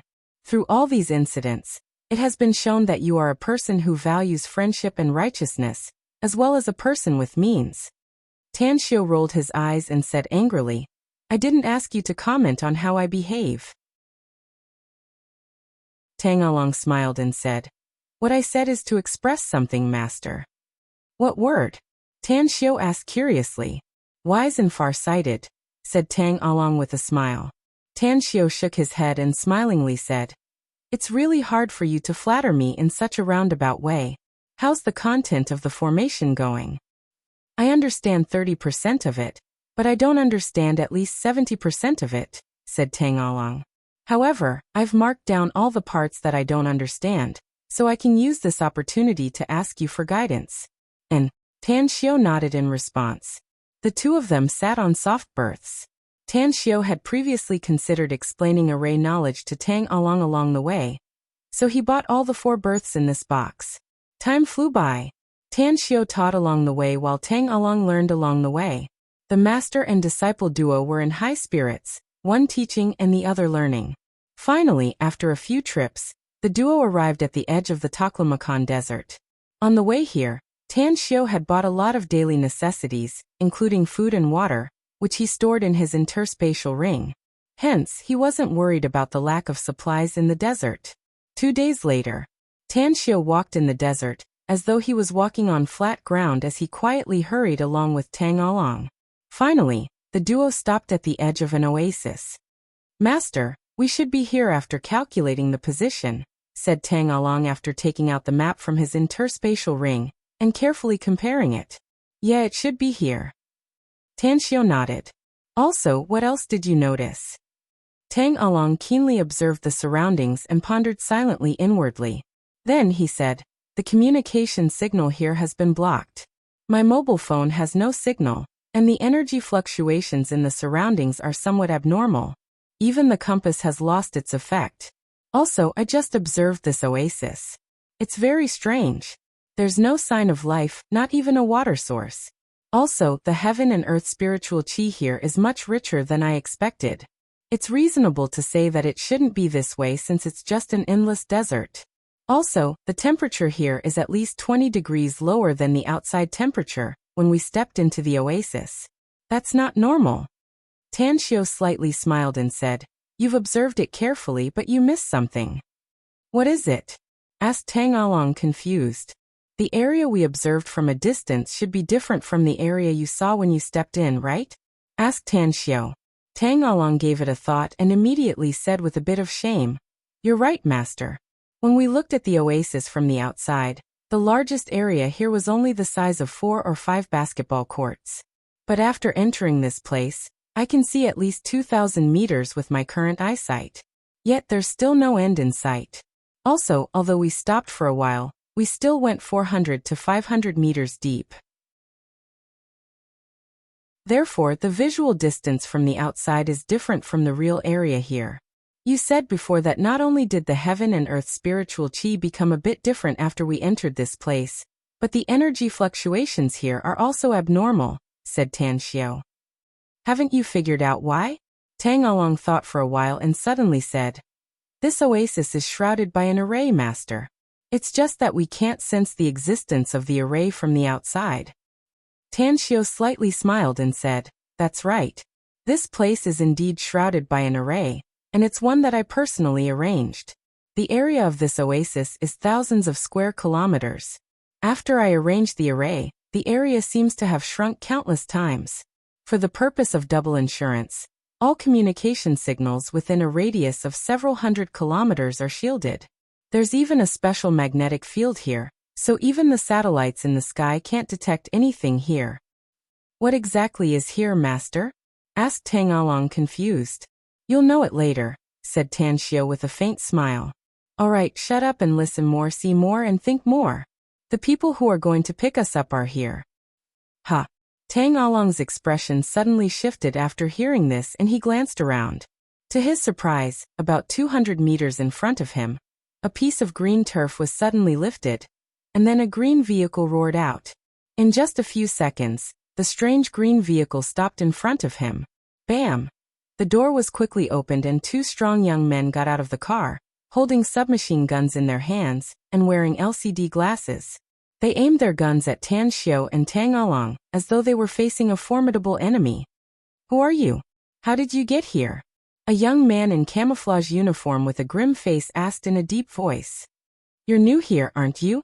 Tan Xiu faintly smiled. "You don't know me? Didn't Duan Mulin hang my portrait in your base for you to worship?" "Ugh." The two young men exchanged dismayed glances and immediately looked angry. The young man who just spoke raised his gun and angrily shouted, "You think you can call our chief by his name? Who the hell are you? Don't blame us for being rude if you don't tell us." Tan Xiu squinted his eyes and glanced at the guns the two men were holding. He then smilingly said, "This should be a laser gun, right? It should be very powerful and can penetrate at least a half-meter thick iron wall. Come on, shoot at me. Let me see if this gun's power is as great as the information says." "What?" The two men were dumbfounded. Never in their dreams did they expect that Tan Xiu would recognize the laser guns in their hands. It must be noted that this laser gun had just been developed for more than a year. It was very powerful and had a very long range. As long as one wore a pair of LCD glasses with a telescopic function, one could see the laser gun's long-range target. Also, did this guy have a problem with his brain? He actually wanted the two of them to shoot at such a powerful laser gun. Did he want to commit suicide? Where did this lunatic come from? The two men faintly had a headache and hesitated whether they should shoot or not. "What are you two worried about?" Tan Xiu said with a faint smile. "I told you to shoot, so shoot for me to see. I'm really curious about whether the laser gun you've developed is as powerful as the information says." A fierce light flashed in the eyes of the young man who just spoke. He faintly felt that the young man in front of him was not an ordinary person. It was very likely that he was also an ability user like him. His ability had only been awakened for a year and a half, but after a year and a half of systematic training, he had become a strong ability user. Moreover, this was the most important secret base of the country. The person who knew about this place and invited him directly here was probably not simple. "Shoot." He took a deep breath and directly pulled the trigger at Tan Xiu. Puff! A laser beam shot out of the gun and directly bombarded Tan Xiu's chest. In the young man's expectation, even if this shot couldn't kill the young man in front of him, it would at least cause great damage to him. Because he was an ability user, if he was shot head-on, he would probably be injured. However, the next scene made him completely dumbfounded, because he watched the laser shot at the chest of the young man in front of him, but it could no longer move forward. The laser seemed to be blocked by a layer of transparent energy shield, and could no longer move forward. No. The young man's eyes almost fell out of their sockets because he found that not only did the laser not cause the slightest injury to the stranger in front of him, but even his clothes were not damaged at all. This. Chapter 1238. Tan Xiu let out a faint smile and flicked the clothes on his chest. Then he lightly smiled and said, "The power is not bad. If my judgment is correct, the range of this laser gun should be several kilometers. At the very least, within a range of 2 kilometers. Even a 100-ton boulder would be directly blasted apart. Bam! Several hundred meters away. The turf in another place was lifted as 2 strange green vehicles rushed out and quickly stopped in front of them. Zhu Long looked pleasantly surprised and dashed to the front of Tan Xiu, calling out, "You're here, Mr. Tang." "I just arrived too," said Tan Xiu with a smile. "Director Duanmu will be very happy if he knows that you're here," said Zhu Long excitedly. The young man who just fired the shot looked hesitant. From the way Zhu Long addressed Tan Xiu, he could vaguely guess a name and a person. What made him feel cold inside was that if his guess was correct, then he would probably be out of luck. Everyone in the Special Abilities Bureau knew about this base, and the main credit for its establishment was that godlike existence. That person was Tan Xiu. At this moment, Tan Xiu also noticed that the young man's expression didn't look good with a worried look in his eyes. Therefore, he walked a few steps forward and gently patted the young man's shoulder, smilingly saying, "You don't have to be blamed for not knowing. Don't worry about it." Zhu Long stared blankly and asked with a confused expression, "Did something happen?" The young man revealed an expression that was uglier than crying and said, This Mr. Tang asked me to shoot at him. He said that he wanted to test the power of the laser gun we've developed. I shot at him, but it didn't even penetrate his clothes." Zhu Long immediately became furious and cursed. "You bastard! Mr. Tang asked you to shoot, and you just foolishly shot at him? What if you hurt him? Who is he? He's the god you brats worship the most, yet you dare to shoot at him? Are you tired of living? God." The young man instantly realized that this unbelievably handsome young man in front of him was the famous Tan Xiu. At this moment, he nearly burst into tears. His lips squirmed as he said, "I'm really sorry, Mr. Tang. I didn't know it was you. Please be magnanimous and don't stoop to my level if I offended you. I'm just a newcomer. My ability has just been awakened for more than a year, and I've only been here for more than a year." Tan Xiu said with a smile, "I just said that those who don't know can't be blamed. All right, you guys can continue with your mission. Zhu Long, bring me to see Senior Duanmu." "All right." Zhu Long glared at the young man fiercely, and immediately took Tan Xiu and Tang Along into a strange car, and went inside the passage. The interior of this strange car was extremely spacious. After Tang Xiu entered, he observed it and was slightly surprised that the car's speed was extremely fast. After entering the passageway, it actually moved forward at a speed of 450 kilometers per hour. In less than half a minute, it stopped in front of an empty metal hall. After Tan Xiu and Tang Along got off the car, they saw 18 big men standing around the circular hall. All of them were armed with laser guns and wore camouflage uniforms with particularly grim expressions. "Mr. Tang." All 18 big men obviously knew Tan Xiu, so their eyes were filled with fanaticism the moment they saw Tan Xiu. Tan Xiu faintly smiled and flicked his fingers. 18 medicinal pills instantly shot into their hands and he smilingly said, "It's been a long time since I last saw you all. Your strength has grown quite well. I hope these 18 medicinal pills can help you advance further." "Thank you, Mr. Tang." The 18 men looked excited and saluted at the same time. Zhu Long wore an envious look on his face. He was well aware of Tan Xiu's generosity. He remembered that Tan Xiu also gave out a lot of medicinal pills the last time he came here. Every expert of the Special Abilities Bureau who received the pills had their strength greatly improved. Tan Xiu was keenly aware of Zhu Long's expression. He smiled and threw a jade bottle to him, saying, "I'm afraid Duanmu Lin won't be the Special Abilities Bureau's chief for much longer. I'll give this bottle of medicinal pills to you. I hope you can take over his position in the future." "What do you mean?" Zhu Long just looked excited, but his expression froze the next moment. Tan Xiu faintly smiled and didn't explain anything to Zhu Long. He signaled him to lead the way, and the metal wall in the circular hall slowly opened to reveal a door that was more than 10 meters wide and 4 to 5 meters high. Oh God! When Tan Xiu led Tang Along inside, even Tang Along, who had a very steady character, couldn't help but exclaim. Even his breathing became a lot faster. Tan Xiu glanced at him and muttered, "You're so ignorant. Don't make a fool of yourself." Tang Along was reprimanded, but the shock on his face didn't diminish in the slightest. He hurriedly asked, "What exactly is this place, Master? Why?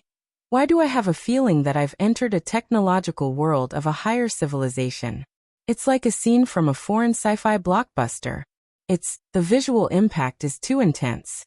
While walking inside, Tanshio said, "You're right. This is indeed a world of a higher civilization.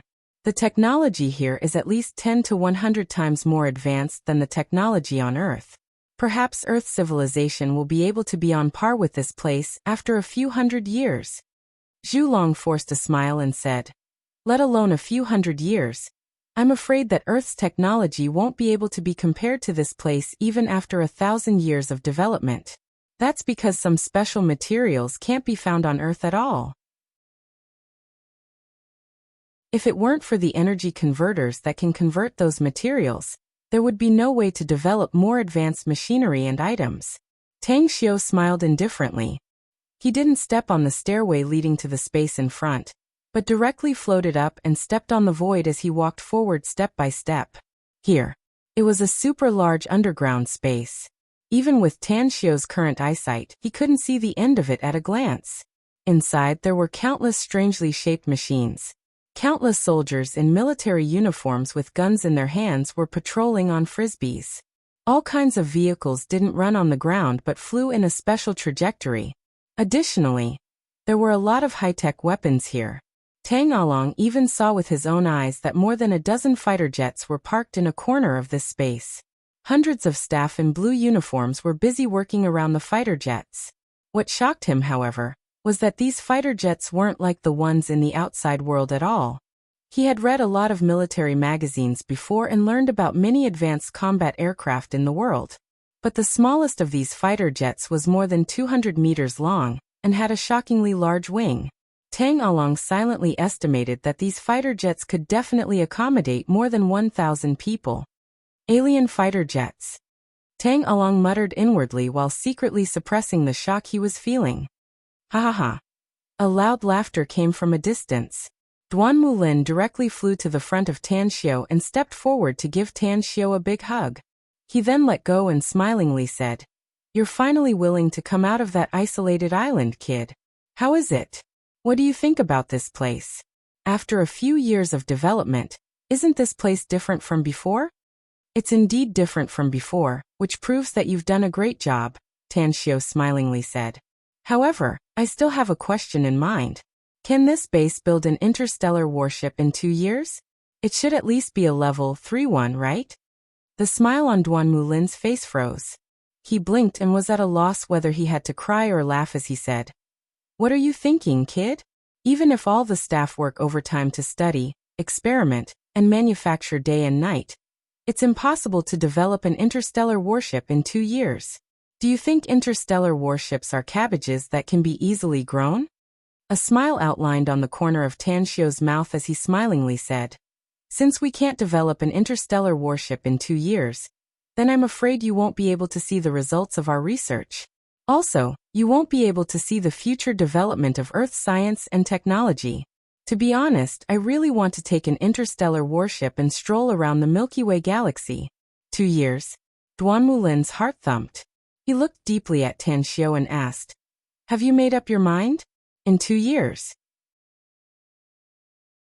Tan Xiu nodded and said, "Everything is ready except for the east wind. Therefore, I must leave in 2 years at most." Duan Mulin forced a smile and said, "Can you slow it down a bit? 5 years.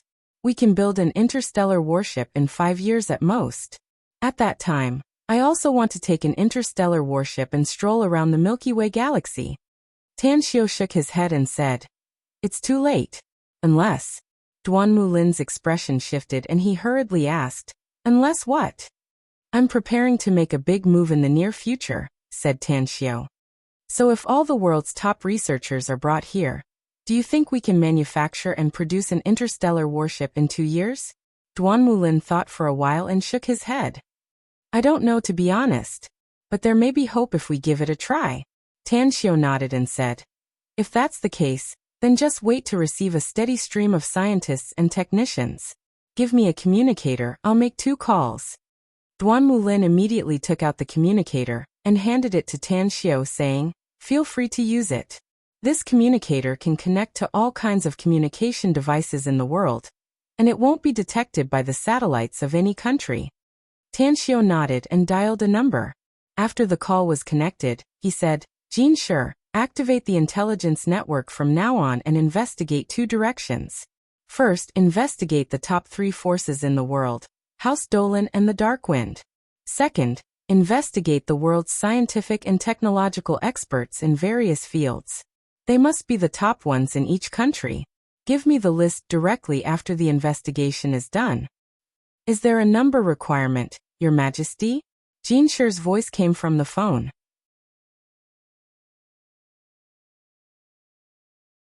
Chapter 1239.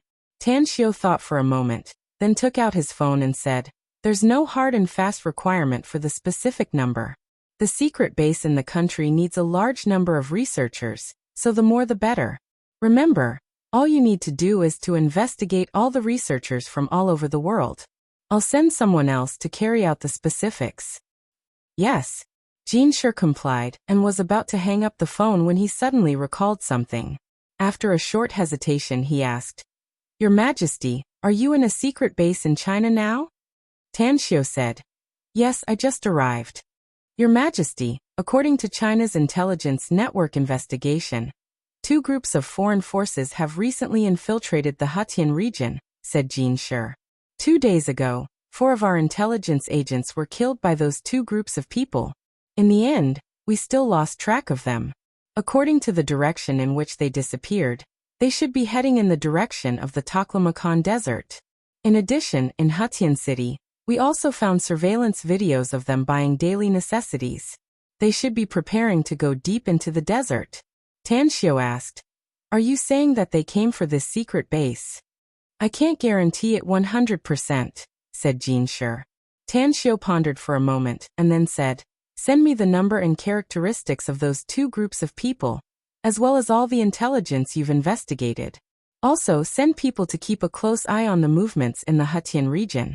If they are discovered again, don't act rashly and report directly to me. Yes. Tanxiu hung up, looked at Duan Mulin and asked, Do foreign forces often sneak into the Taklamakan Desert? Duan Mulin forced a smile and said, A total of 23 groups of people have come to the Taklamakan Desert in the past 3 years, but all of them were killed by our people. They were intelligence agents from various countries, and there was no lack of cultivators among them. In fact, no matter how secretive our base is, we still need a lot of materials, parts, and even mechanical molds. We have to buy them from overseas, so it's inevitable that will attract a lot of attention. Tanxiu nodded without a word and said, I'll send my intelligence personnel to keep a close eye on the movements of Wuxia and strive to capture all the spies. Just now, Jin Shi reported to me that there are 2 groups of people sneaking into the Hetian area, and their target should also be here. Did you send people to get rid of them? Or should I go there myself? Duan Mulin thought for a moment and said, I'll send someone over. Tanxiu said, Okay. Soon, Zhulong left with dozens of powerful arcanists. In order to avoid accidents, they did not bring high-tech weapons, nor did they drive those strange green vehicles. They only drove desert SUVs that were commonly seen in the outside world, and quickly headed for Hetian. In the following days, Tanxiu toured the secret base under Duan Mulin's guidance. Even though Tanxiu was familiar with many of the technological products, he still felt it was interesting to see them with his own eyes. What is that place? 4 to 5 hours later, when everyone passed by a door, Tanxiu noticed that Duan Mulin did not intend to take him in for a tour, so he immediately pointed there and asked. Duan Mulin smiled faintly and said, That's a warehouse for storing energy crystals. There's nothing worth visiting. Up ahead is the xenogenic plant area. Let's go. I'm sure you'll learn a lot. Energy crystals? Tanxiu was secretly startled. When Tanxiu gave the energy crystal converter to Duan Mulin, he secretly sent some people to empty a large number of energy crystals in the 3-star vestige, and even copied the method to manufacture the energy crystal converter. Over the past 3 years, the Empire's members on 9 Dragons Island had secretly manufactured 4 energy crystal converter assembly lines under Mo Yi's leadership. Each assembly line could produce nearly 100 energy crystals a day. Duan Mulin. Tang Xiu didn't have the intention to leave, and even changed the way he addressed him. Duan Mulin's heart thumped, but he maintained his composure and said, "Don't tell me you're not interested in the xenogeneic plant area? If you're really not interested, then let's go somewhere else." A disappointed look flashed in Tan Xiu's eyes. He shook his head and said, "What I want to remind you is that you only have 2 years left. I'm afraid you'll have to stay here for the rest of your life, if you can't get rid of that thought within 2 years. Duan Mulin was a bit annoyed inwardly. He was a shrewd and experienced man, so how could he not hear the threat in Tan Xiu's words? However, such a threat made him very dissatisfied and aroused his stubbornness. He lightly said, "I'm doing my job, so I must guard this place as long as I'm still here." Tan Xiu suddenly let out a particularly bright smile and said, "I'm indeed very curious about the xenogeneic plant area. Take me there to have a look." Duan Mulin watched Tan Xiu's back as he turned and left. His heart was filled with mixed feelings such as sour, sweet, bitter, spicy, and salty. If Tan Xiu insisted, he naturally wouldn't stop Tan Xiu from entering the Energy Crystal Reserve warehouse. He would even give some energy crystals to Tan Xiu if he asked. But Tan Xiu didn't insist and even showed such an expression after Duan Mulin stubbornly stated his position. Therefore, he realized at this moment that Tan Xiu had given up on him. He opened his mouth to express his apology, but he swallowed the words back into his stomach. It was just that deep regret was crazily breeding in his heart. If he was given another chance, he would never refute Tan Xiu, let alone say those words just now. However, he knew Tan Xiu. Once Tan Xiu made up his mind, there was no hope for him to change his mind no matter how much he tried to explain and plead. The immortal world.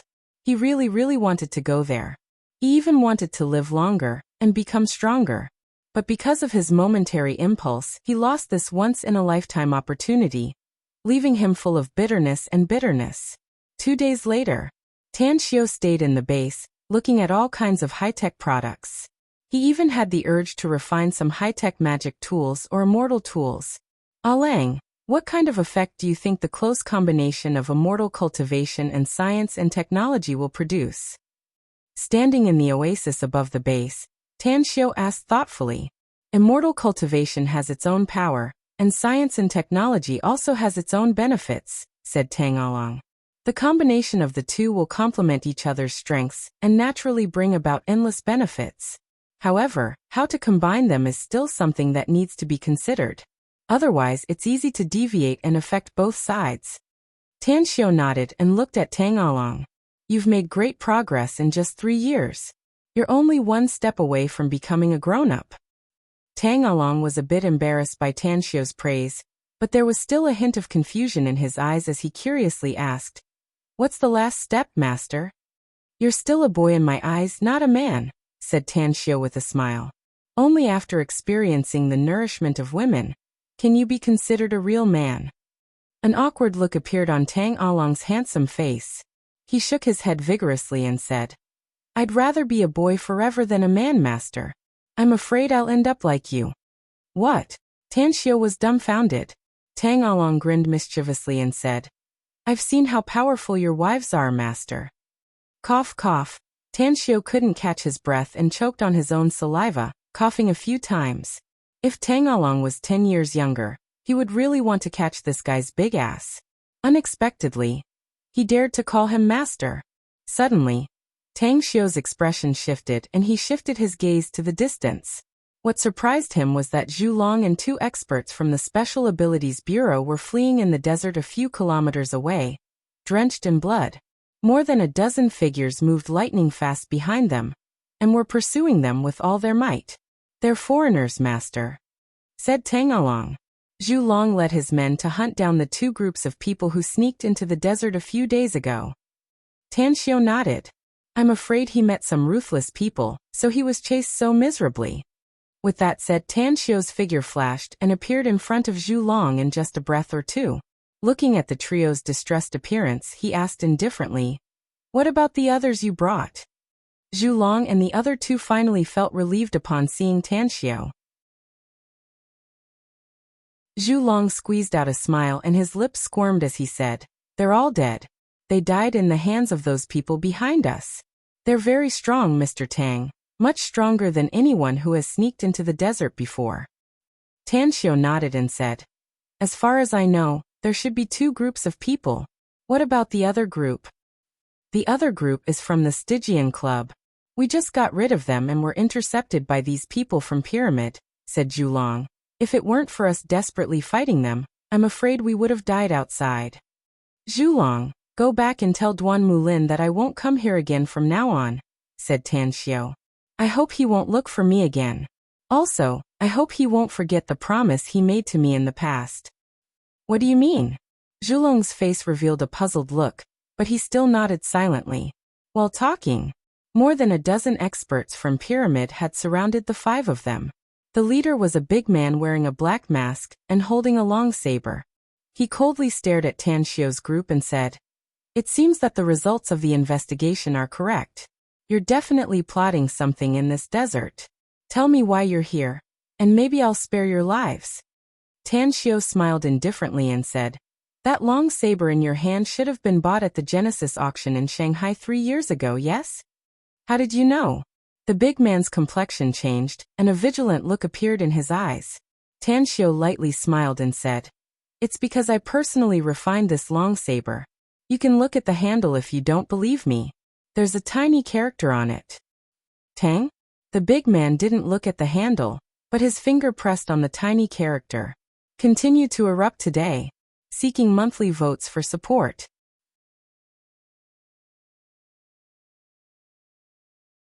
Chapter 1240. Facing an unknown enemy, no matter who it was, they would always be on guard. A ruthless glint flashed in the eyes of the black-masked man. He slightly raised the tip of his saber and asked, "I'll ask you one last time. Who the hell are you?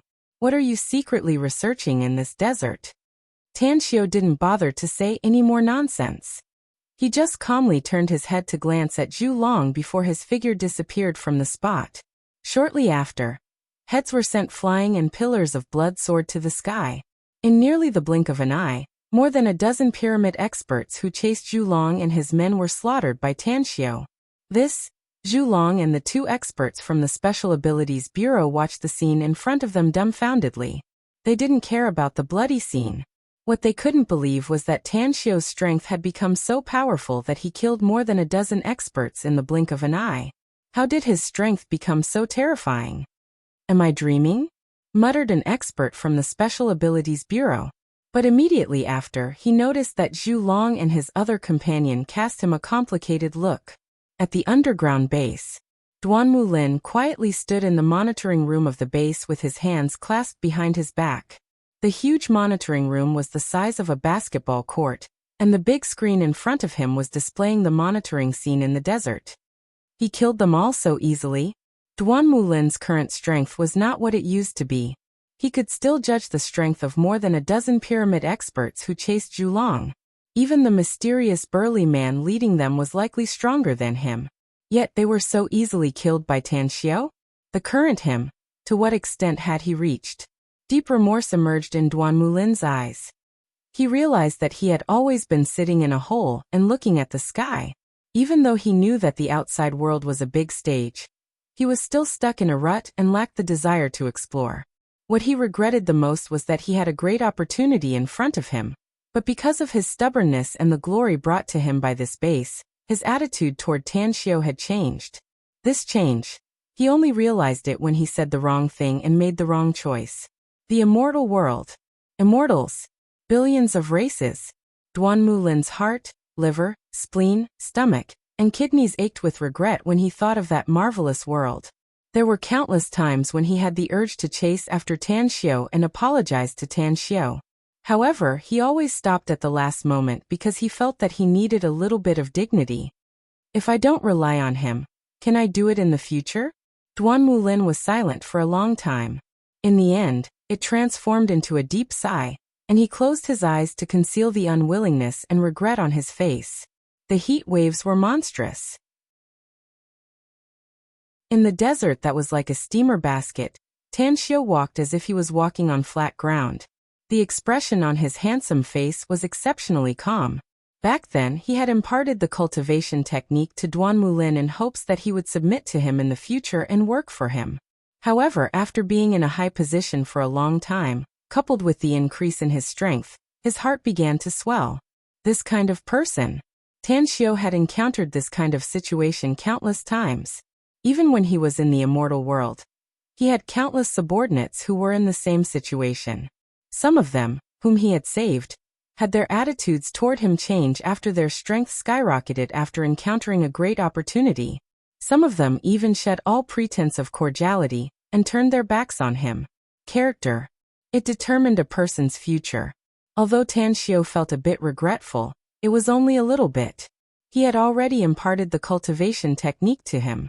Whether or not he could remember his kindness in the future, and no matter how far he could go in the future, it was all his own business and had nothing to do with him anymore.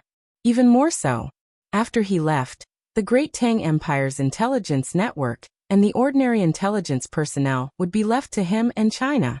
He hoped that China would become more and more powerful in the future and be able to smoothly lead humanity to set foot on the Milky Way galaxy and embark on the interstellar voyage era. Only then would they have the ability to protect themselves. Master, you seem to have something on your mind. Following beside Tan Xiao, Tang Along wore a thoughtful look on his handsome face. There's indeed something on my mind. Tan Xiao nodded. Is it because of Duan Mulin? Asked Tang Along. You have good insight. I'm more and more optimistic about you now, said Tan Xiao with a smile. I've already grasped the essence of all kinds of books. Even if I'm stupid, I can still see the ways of the world and gain insight into some of the psychological activities of others. In fact, Duan Mulin should be regretting it now, but you didn't give him another chance.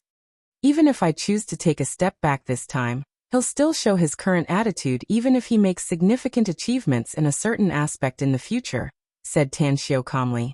This is a person's character and something that is integrated into their bones. Humans and immortals will all change. It's just that some people will change for the better, while others will change for the worse. Tang Along nodded and said, everyone has a path in front of them. It's just that the path is blocked, so we can only go our separate ways. Tan Xiao faintly smiled and reached out to pat his shoulder. His figure instantly soared into the sky and wrapped Tang Along in a stream of air. In just a short moment, the two of them had completed the 2-day journey and appeared in a city hundreds of kilometers away after 10 minutes. Puff, puff, puff, sword light flashed and heads fell to the ground. In an inconspicuous courtyard in a remote residential area of the city, dozens of foreign cultivators were instantly beheaded by Tan Xiao. All of them were members of the Stygian Club. Tan Xiao easily scanned them with his spiritual sense after coming to the city. Who are you? An angry roar came from the house as a red-robed old man rushed out of the door with 2 young men and appeared in front of Tan Xiao and Tang Along. Alang, those 2 little guys aren't weak. I'll leave them to you to practice your skills, said Tan Xiao calmly. Tang Along hesitated for a while and forced a smile. I may have broken through to the nascent soul stage, master, but I've only fought fierce beasts in the pocket world at most. I've never fought with others. In case. Tan Xiao raised his hand to interrupt him and indifferently said, there's always a first time for everything. These 2 may not be as strong as you, but the smell of blood on them is very strong and their killing aura is also very strong. It proves that they have killed countless people and have rich combat experience. It's enough for you to use them as your whetstone.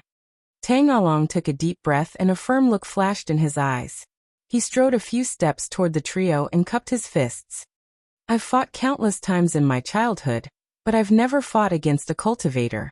Please go all out, gentlemen, because it's either you or I who will die in the next fight. The old man's pupils shrunk. He just felt a flash of a powerful aura.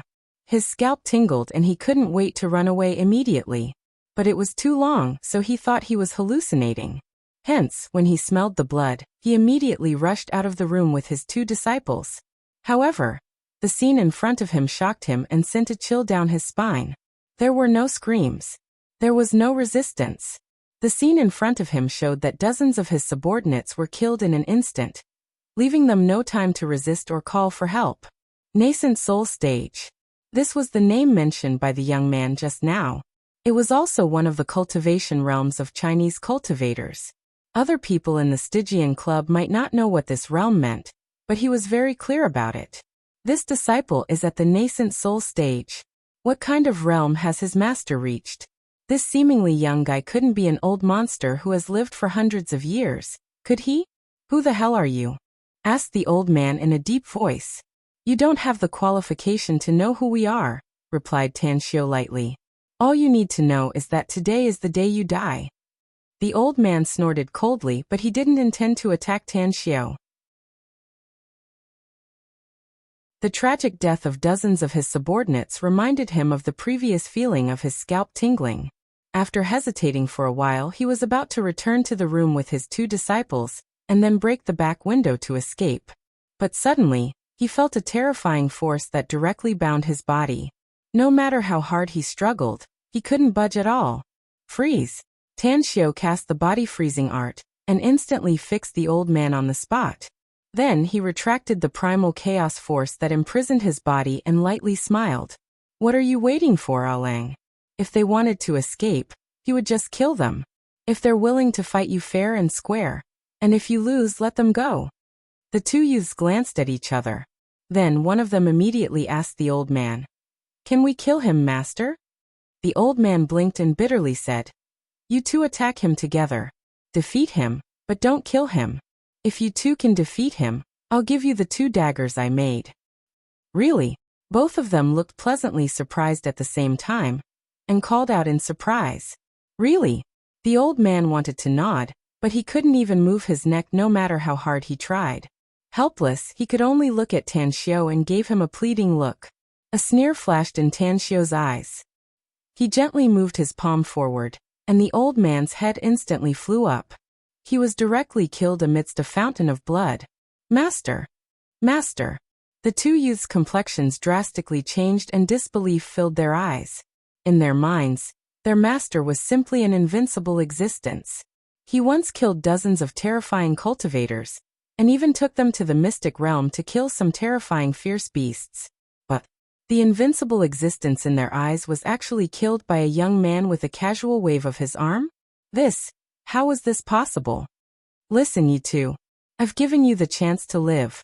You can leave here alive if you can kill my disciple, said Tan Xiu calmly. But if you can't kill my disciple, you can only go to hell to accompany your master.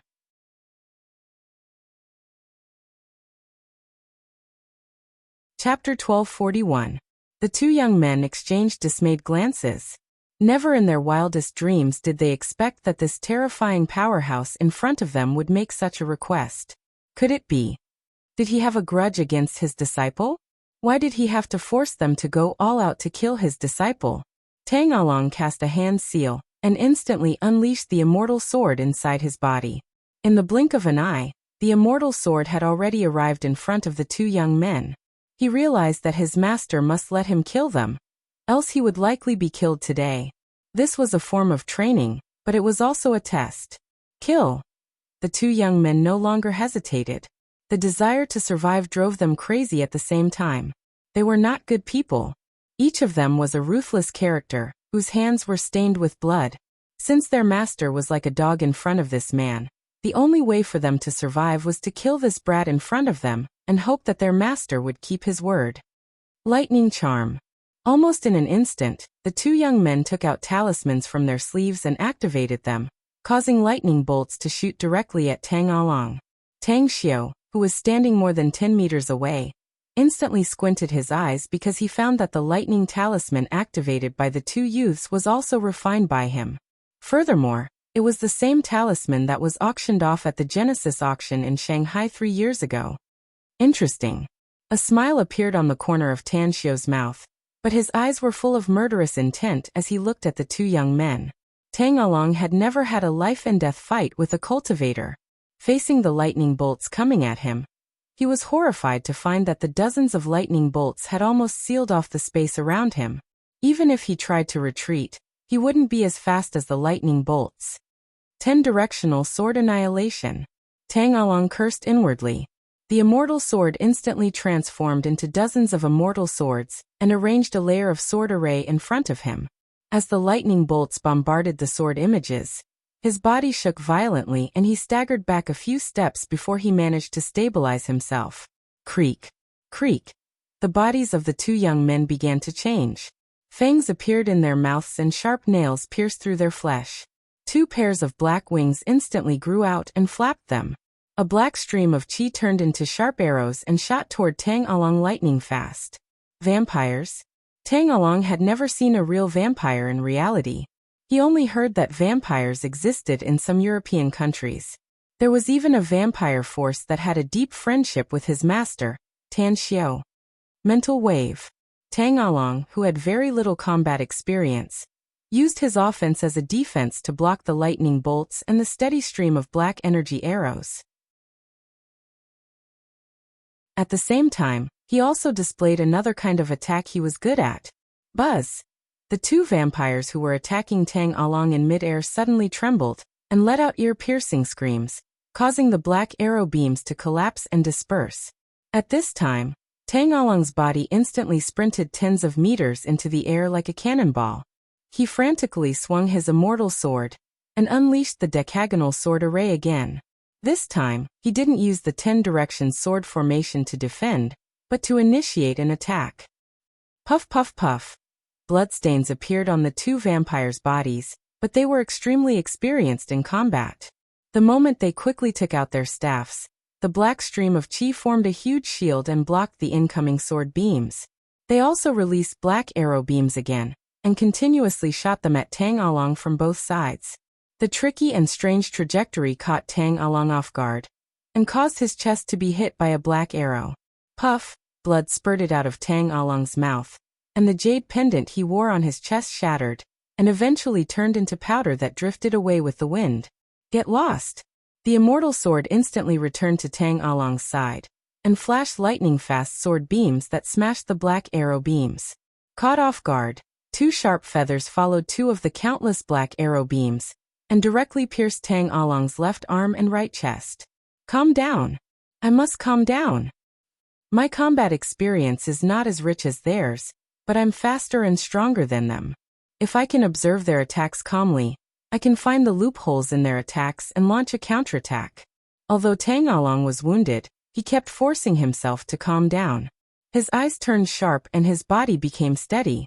His spiritual sense once again turned into an attack wave, causing the two vampires to scream and flee. Fire. Tang Along performed some hand seals and flames appeared out of thin air, turning into a rain of fire that overwhelmingly pressed down on the two vampires. Wind. Hurricanes appeared out of thin air around the flames as if they were burning in a circle of wind, causing the speed of the flames to increase several times. Saber. The moment the immortal sword circled around Tang Along and destroyed the black arrow beams, a sharp dagger appeared in his hand. This dagger was given to him by Master's wife, Kong Xia. It was also a self-defense dagger she picked from Nine Dragons Island's treasure vault. I've never killed anyone, but I've killed hundreds of fierce beasts. Since you've turned into beasts, I'll slaughter your lives. Speed advantage. He chased after the rain of fire tornadoes, and appeared in front of a vampire in a flash. His meteor-like fist plunged into the rain of fire tornadoes and violently enlarged dozens of times, and bombarded the vampire's body. The moment the vampire retreated, the dagger in his other hand shot out and pierced one of the vampire's wings. Burn it! A flame appeared out of thin air on the vampire's pierced wing wound. In almost an instant, the flame spread like a prairie fire and engulfed the entire wing. Aoarg! The heart-wrenching pain caused the vampire to howl in pain. But what welcomed him was streaks of meteor-like sword light that pierced through his body. Big brother! The other vampire never dreamed that his big brother's body would be pierced by the opponent in such a short time. Although he knew that a vampire's body was extremely tough and couldn't be killed as long as his core wasn't destroyed, seeing his big brother's miserable condition made him almost lose his mind. Feather. Its wings flapped and its feathers shot out in an instant. Its speed was twice as fast as the black arrow energy, and it appeared in front of Tang Along in the blink of an eye. Life and death. It was close at hand. Tang Along could even feel the shadow of death looming over his head. Unfortunately, he didn't panic because he knew that as long as he lost his calm, he would be closer to death. Looking at the black mass of feather lights shooting towards him, he suddenly waved his right arm. As his fingers continuously formed seals, the hurricane and fiery rain that filled the sky instantly condensed together, forming a long flaming saber that was enveloped by the hurricane. It was a divine ability. It was something he comprehended while fighting fierce beasts in the pocket world. It was also the only divine ability he had comprehended alone. The flaming saber flashed and cut the vampire's body. The speed of the feathers in the sky slowed down several times as the vampire's body was cut. Block it! He instantly released his true essence to form a transparent light shield in front of him. The moment he coughed up a mouthful of blood, his body flew backward and heavily fell to the ground from the sky. Had it not been for his physique, which had been tempered to a very strong state, he would have been smashed into a meat patty by this heavy fall. Humph! Standing in the courtyard, Tanshio looked at the vampire whose wings were destroyed. He didn't care about his brother's death, and took advantage of Tang Along's fall to escape. Suddenly, a dagger pierced through its body, shattering the core in its body. Tang Xiu came to Tang Along's front and grabbed him from the ground. He looked a bit disappointed when he saw the scars all over his body. He shook his head and said, "If the other vampire didn't try to escape but launched a fierce attack on you, I'm afraid you would have been dead by now. You failed the assessment. I hope you can keep up the good work in the future, and don't let me see you fail again." Cough, cough. Tang Along coughed up 2 mouthfuls of blood to suppress his churning blood and qi. He then said with a depressed expression, "I'll keep it in mind, master. I'll definitely work hard to sharpen myself and increase my combat experience in the future." Tanshio nodded in response. He took out a holy healing pill and stuffed it into his mouth, saying, "I'll give you half an hour to recuperate, and then we'll continue our journey. Within 2 months, I will give you a chance to fight. I hope that you will be able to survive in the upcoming battles. As long as you can survive, you'll be able to adapt to the bloody storm when we reach the immortal world in the future." A firm look was revealed in Tang Along's eyes. He had disappointed his master this time, and was also very disappointed in himself. Because with his cultivation, if he had more combat experience, he could have easily killed those 2 vampires. Half an hour later, Tang Along jumped up from the ground and respectfully said, "My injuries have mostly healed, master."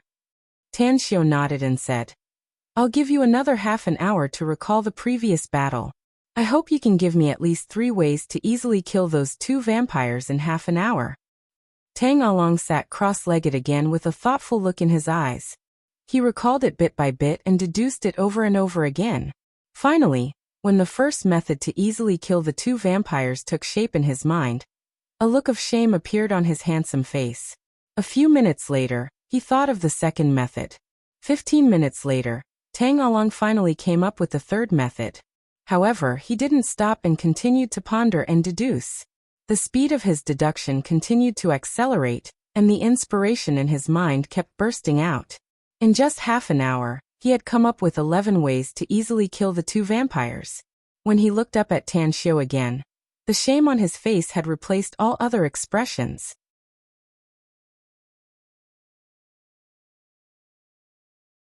Chapter 1242. Tang Along got up again. A glint flickered in his eyes as he looked at the indifferent Tanshio and respectfully said, "I really want another chance to fight like this, master." "How many do you have in mind?" asked Tanshio. 11, replied Tang Along respectfully. Tanshio raised his brows and nodded with satisfaction. "Well, you didn't disappoint me. Since you want another chance, then I'll give it to you. Let's go." "Where to?" asked Tang Along. "I'm going to give you a chance," said Tanshio with a faint smile. 2 days later, Tanshio appeared in H country with Tang Along. As 2 cars arrived at the airport, the master and disciple duo quickly rushed toward their destination. "Have you investigated everything?" Sitting in the car, Tanshio's eyes swept the scenery outside the window and slowly asked. The Great Tang Empire's intelligence officer respectfully handed a document to Tanshio and reported, "Your Majesty, the Shiman Wandai clan has set up a secret base in the southern region. Each of the assassins trained there are elites among the elites. There are 23 instructors and stewards in charge of training these assassins, all of whom are cultivators. 5 of them are comparable to Golden Core stage cultivators. Apart from the 2 experts of the Shimanwandai clan whose whereabouts are erratic, they can be regarded as the top experts in H country. The Shimanwandai clan doesn't seem to be a surname of H country, does it? Asked Tan Xiao. The intelligence officer shook his head and said, "This clan was originally not from H country, but from China. Just like the Joyous Palace of Japan, they couldn't stay in China in the past, so they moved to H country. After nearly 100 years of secret development, they led the original country to split, and eventually formed an independent H country. It can be said that the Shimanwandai clan controls the real power in H country. Further, according to our investigation, the ancestors of the Shimanwandai clan should be from China's Sichuan province. What they are best at is changing their faces." Change my face. Suddenly, Tan Xiao recalled the special technique that was passed down among the people in Sichuan province of Wuxia. Suddenly, another idea flashed in his mind. He immediately smiled and said, "It seems that the plastic surgery skills of country H didn't come out of nowhere. Change my face? It's really interesting." Hearing this, the intelligence officer couldn't help but laugh and say, "Your Majesty, what you said really makes sense. I'm really stupid to not have thought of this in advance." Southern District. The Shimanwandai family's secret assassination base was located in a forest along the coast. The mountain here was not high, but it was densely forested and occupied a large area. When the car stopped at the fork of the road at the foot of a mountain, the intelligence agent got off and opened the rear door for Tan Xiao, respectfully saying, "Your Majesty, this is the most suitable place if you want to take the shortcut. However, according to our people's investigation, if we want to enter the secret base from here, we need to pass through 6 lines of defense. Do you want me to lead some people to clear out all the enemies at the defensive line?" Tan Xiao shook his head and said, "No need. You can just wait here." Having said that, he quickly disappeared into the forest along with Tang Along. There was a winding river with clear and transparent water with some colorful fishes swimming in it without any worries. Several snow-white rabbits were running along the riverbank, scaring the birds nearby and causing them to fly away. "Master!" Tang Along stopped and looked at the 2 military tents on the other side of the river, as well as several strong men in black uniforms near the tents. "I won't kill anyone after stepping into this place," said Tan Xiao lightly. "Everyone here will be your enemy. Go inside. I want to see you sharpen yourself and become stronger through fighting." "Understood." Tang Along nodded. A glint flashed in his eyes, and his figure shot out like a sharp arrow and instantly appeared outside the tents on the other side of the river. A sharp dagger appeared in his hand out of thin air. With a flash of the blade, the throats of 2 strong men in black uniforms were easily torn open. "Who are you?" Angry roars came from the surroundings. However, they were speaking in Korean, which Tan Xiao and Tang Along couldn't understand.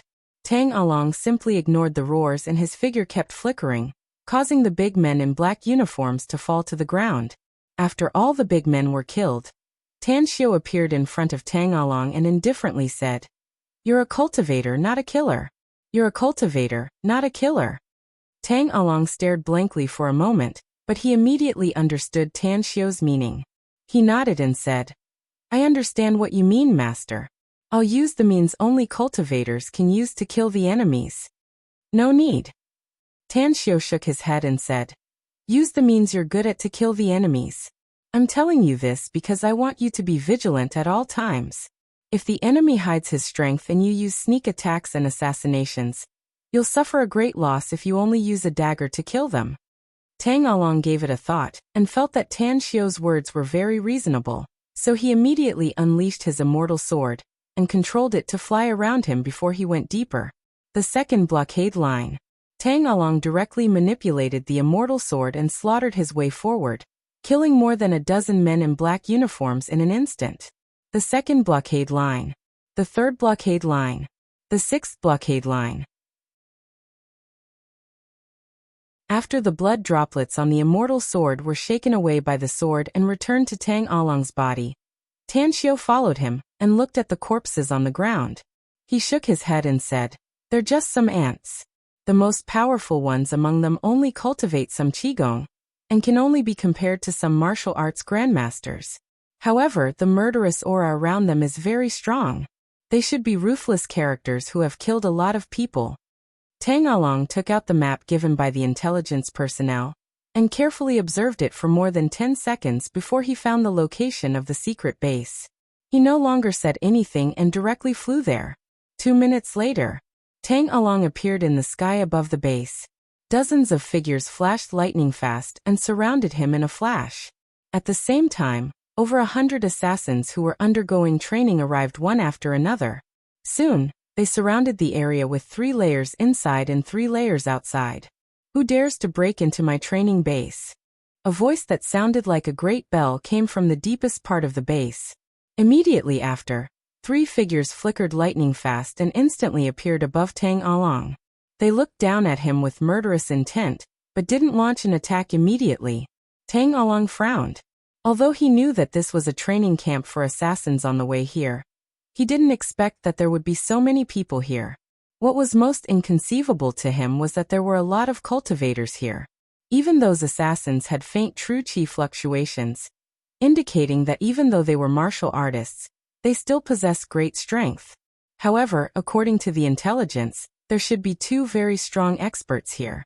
Tang Along took a deep breath and said in a deep voice, "Slay the evil and defend the Tao. I'm here to pick a fight. Who dares to come up and fight me?" What? Everyone in the training camp wore a strange expression. They never dreamed that there would be a stupid brat who jumped out at this time and said something stupid like slaying the evil and defending the Tao. Did he just say that in Mandarin? Suddenly, some sharp-minded people noticed the situation. High up in the sky, among the 3 people who were glaring at Tang Along covetously, the black-robed burly man with curly hair looked contemptuous. He couldn't sense any energy fluctuation coming from Tang Along's body. He even suspected that this brat had come here through some unguarded place and was just a blind cat bumping into a dead mouse. "Brat, are you from China?" The burly man squinted his eyes and asked in Mandarin in a gloomy tone. "That's right. I'm from China." Tang Along nodded. The burly man asked, "Did you come to our place by a freak combination of factors? Or did you come here with a purpose? Or did you know that we're here before and came here to make trouble?" "My master despised me for having no actual combat experience, so he sent me here to pick a fight," said Tang Along. "You're from an assassin training camp, so you're not good people. I've sworn to be a good person who slays the evil and defends the Tao. That's why I'm going to kill all of you so that you can be good people in your next life. Ha ha ha." The instructors and assassins in the surroundings who could understand Mandarin burst into laughter. They looked at Tang Along as though he was a fool. The burly man standing high in the air shook his head with a wry smile and waved his hand. "Who's going to send him to the Western Paradise?" "Me." A bare-chested man with a hideous grin on his face instantly dashed to the front of Tang Along. The dagger in his hand kept flying and instantly attacked Tang Along's neck. Puff, a faint sound was heard. It wasn't Tang Along's neck that was torn, but the immortal sword Tang Along wielded and directly pierced through the man's body, piercing his heart and killing him in one blow. The sudden turn of events made the smiles on everyone's faces freeze. They stared with wide eyes as though they couldn't believe what they saw. "He's dead?" A rather famous cadet of the training camp was killed so easily by the other party? What the hell was that damned sword? How can it fly in the air? In the air. The 3 big men exchanged dismayed glances with a solemn look on their faces. The burly man in the middle shouted fiercely, "Brat, that sword of yours should be a magic tool, right? I can sense your aura. It's very powerful. Are you a cultivator from Wuxia?" "Yes," replied Tang Along calmly. "We have no enmity with you Chinese cultivators, neither do we. Why did you break into our camp and kill our people?" asked the burly man in a deep voice. "Aren't you afraid of causing a war between our countries?"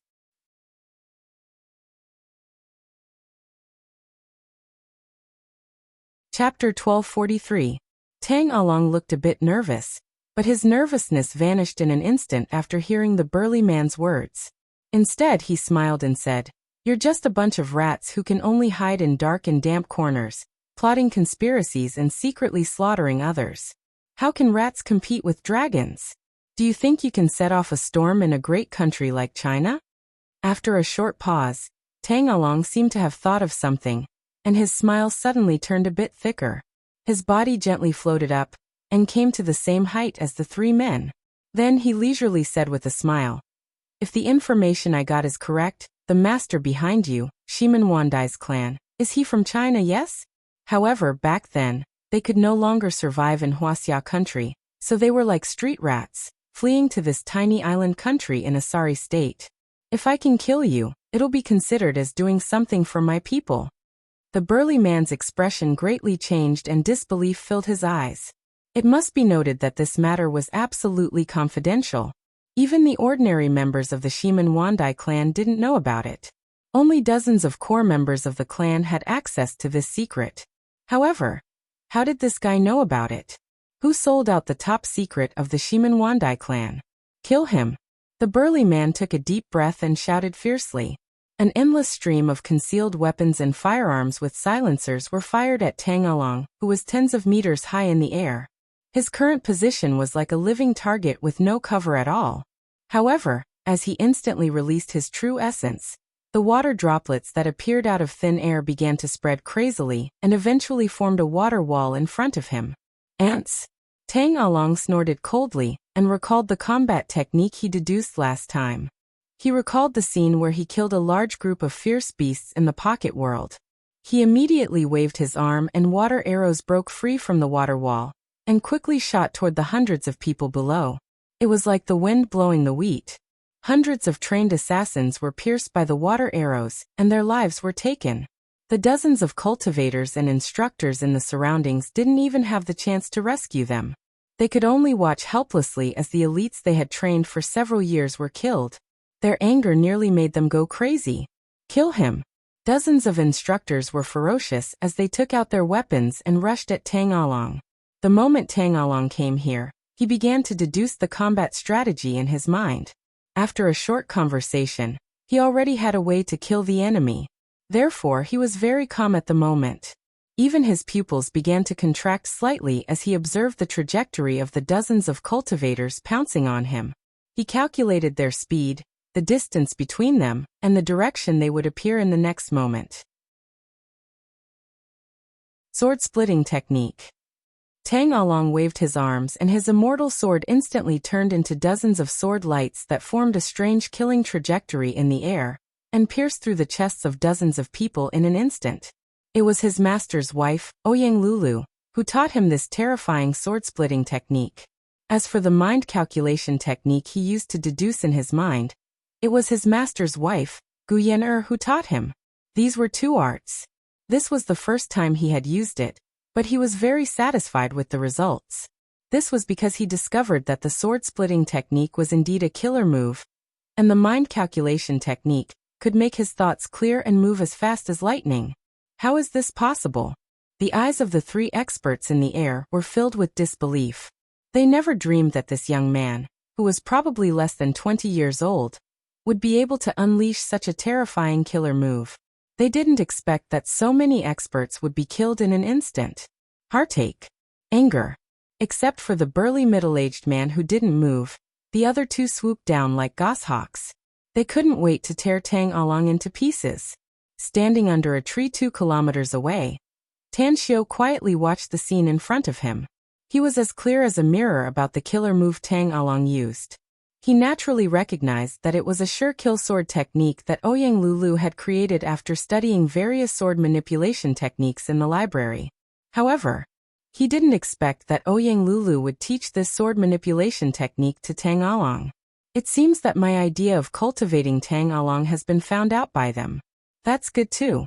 Only when Tang Along becomes stronger can he become my right-hand man in the future.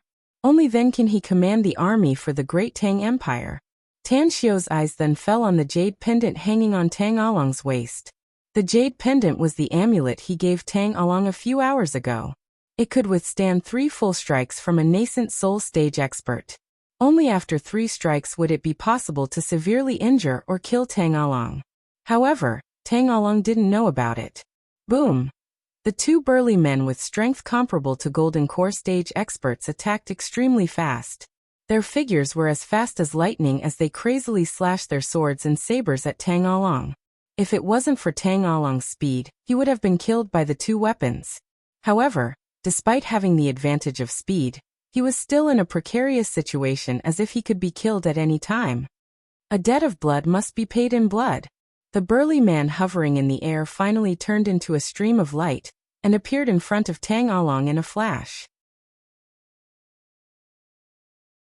However, his killer move wasn't his right fist that was bombarding Tang Along, but the shiny silver thread wrapped around his left wrist and the bell tied to the other end of the silver thread.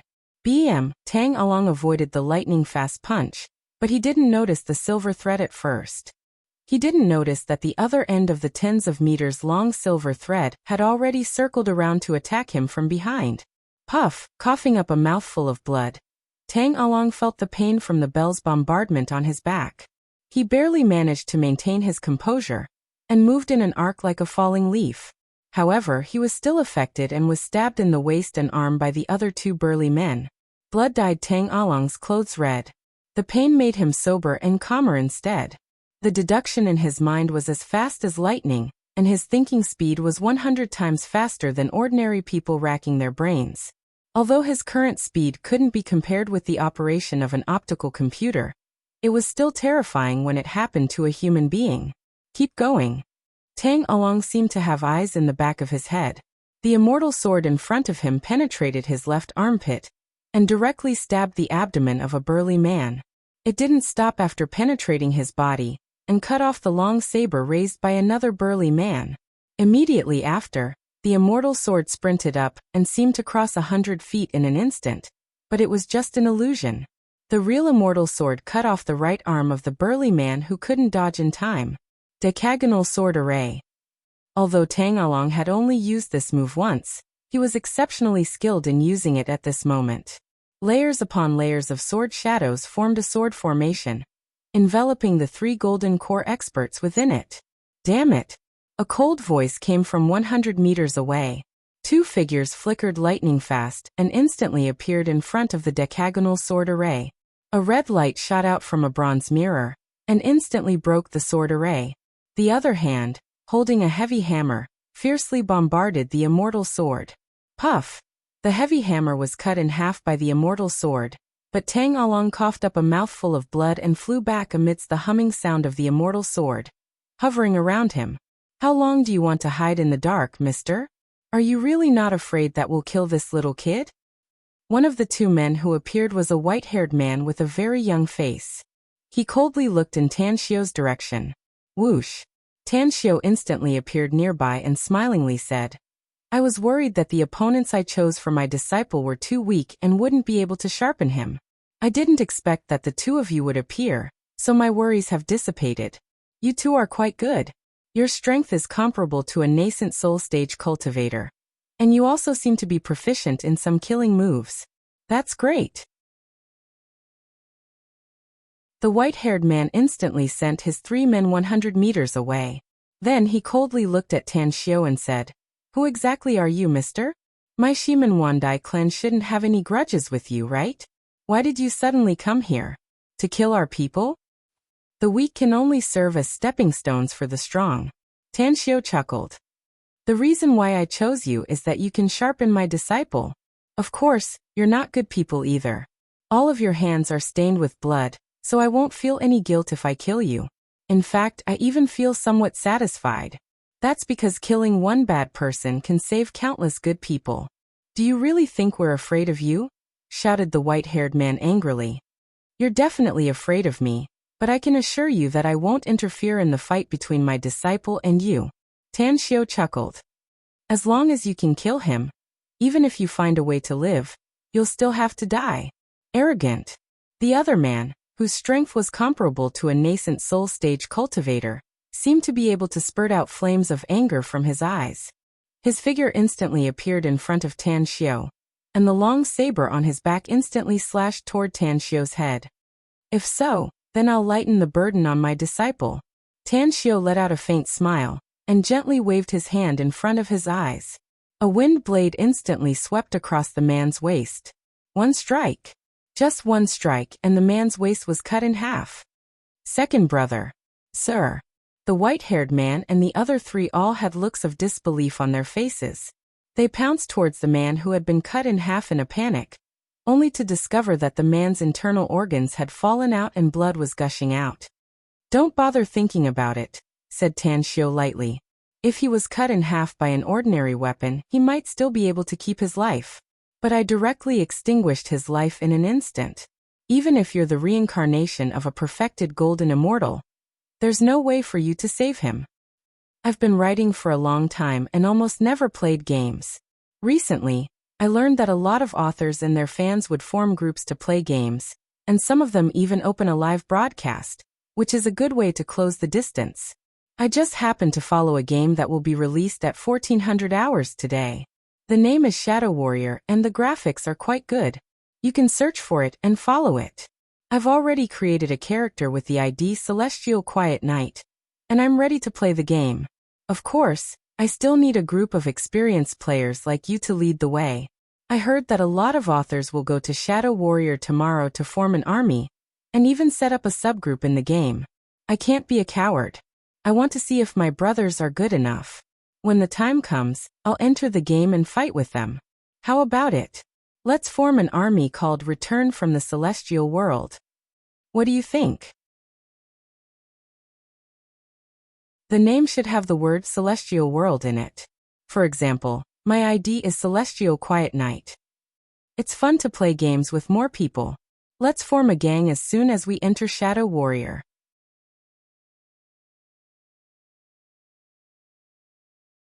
Chapter 1244. The gray-haired man's eyes were full of fear. He was well aware of his second brother's strength, yet this mysterious young man killed him in one blow.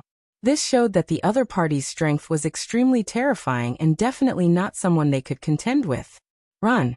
He couldn't care less about his second brother's corpse and instantly cast a secret technique to increase his speed several times and fled to the distance lightning fast. Tan Xiu sneered coldly. As he cast a seal, the gray-haired man felt a stream of qi wrapping around his waist and instantly pulled him backward. Even though he struggled desperately, it didn't have the slightest effect. Ground confinement. Tan Xiu flicked his finger and instantly drew an array pattern that enveloped the area within a kilometer radius. Whether it was the gray-haired man or the other three, all of them were trapped inside the array. You can't break this array, so the only way for you to survive is to kill my disciple. Tan Xiu chuckled. If you can't kill him, you'll be killed by him in the end. The same trick was used again, but the effect was very remarkable. After hearing Tan Xiu's words, the four people suppressed their fear and directly attacked Tang Along. Their speed was very fast and their attack power was also very strong. Coupled with the four of them joining forces, they instantly forced Tang Along into a dangerous situation within a kilometer radius, and almost got himself killed several times. At first, Tang Along tried his best to dodge. Gradually, he adapted to the rhythm of being besieged. Even his deduction speed became faster and faster, so much so that he began to counterattack. Although the counterattack was very weak at first, it continued to increase. In just 10 minutes, he had completely adapted to the fight, and even suppressed the four people to the point that they couldn't even lift their heads. It's about time, right? Tan Xiu was very satisfied watching up to this point. Die. The immortal sword controlled by Tang Along instantly erupted. It was as though a sun burst out in front of the four people. Immediately after, the four people's pupils shrunk. They watched helplessly as a sword shadow pierced their eyes. Despite their desperate efforts, they still couldn't dodge it. Puff, puff, puff, puff. Four bodies were decapitated.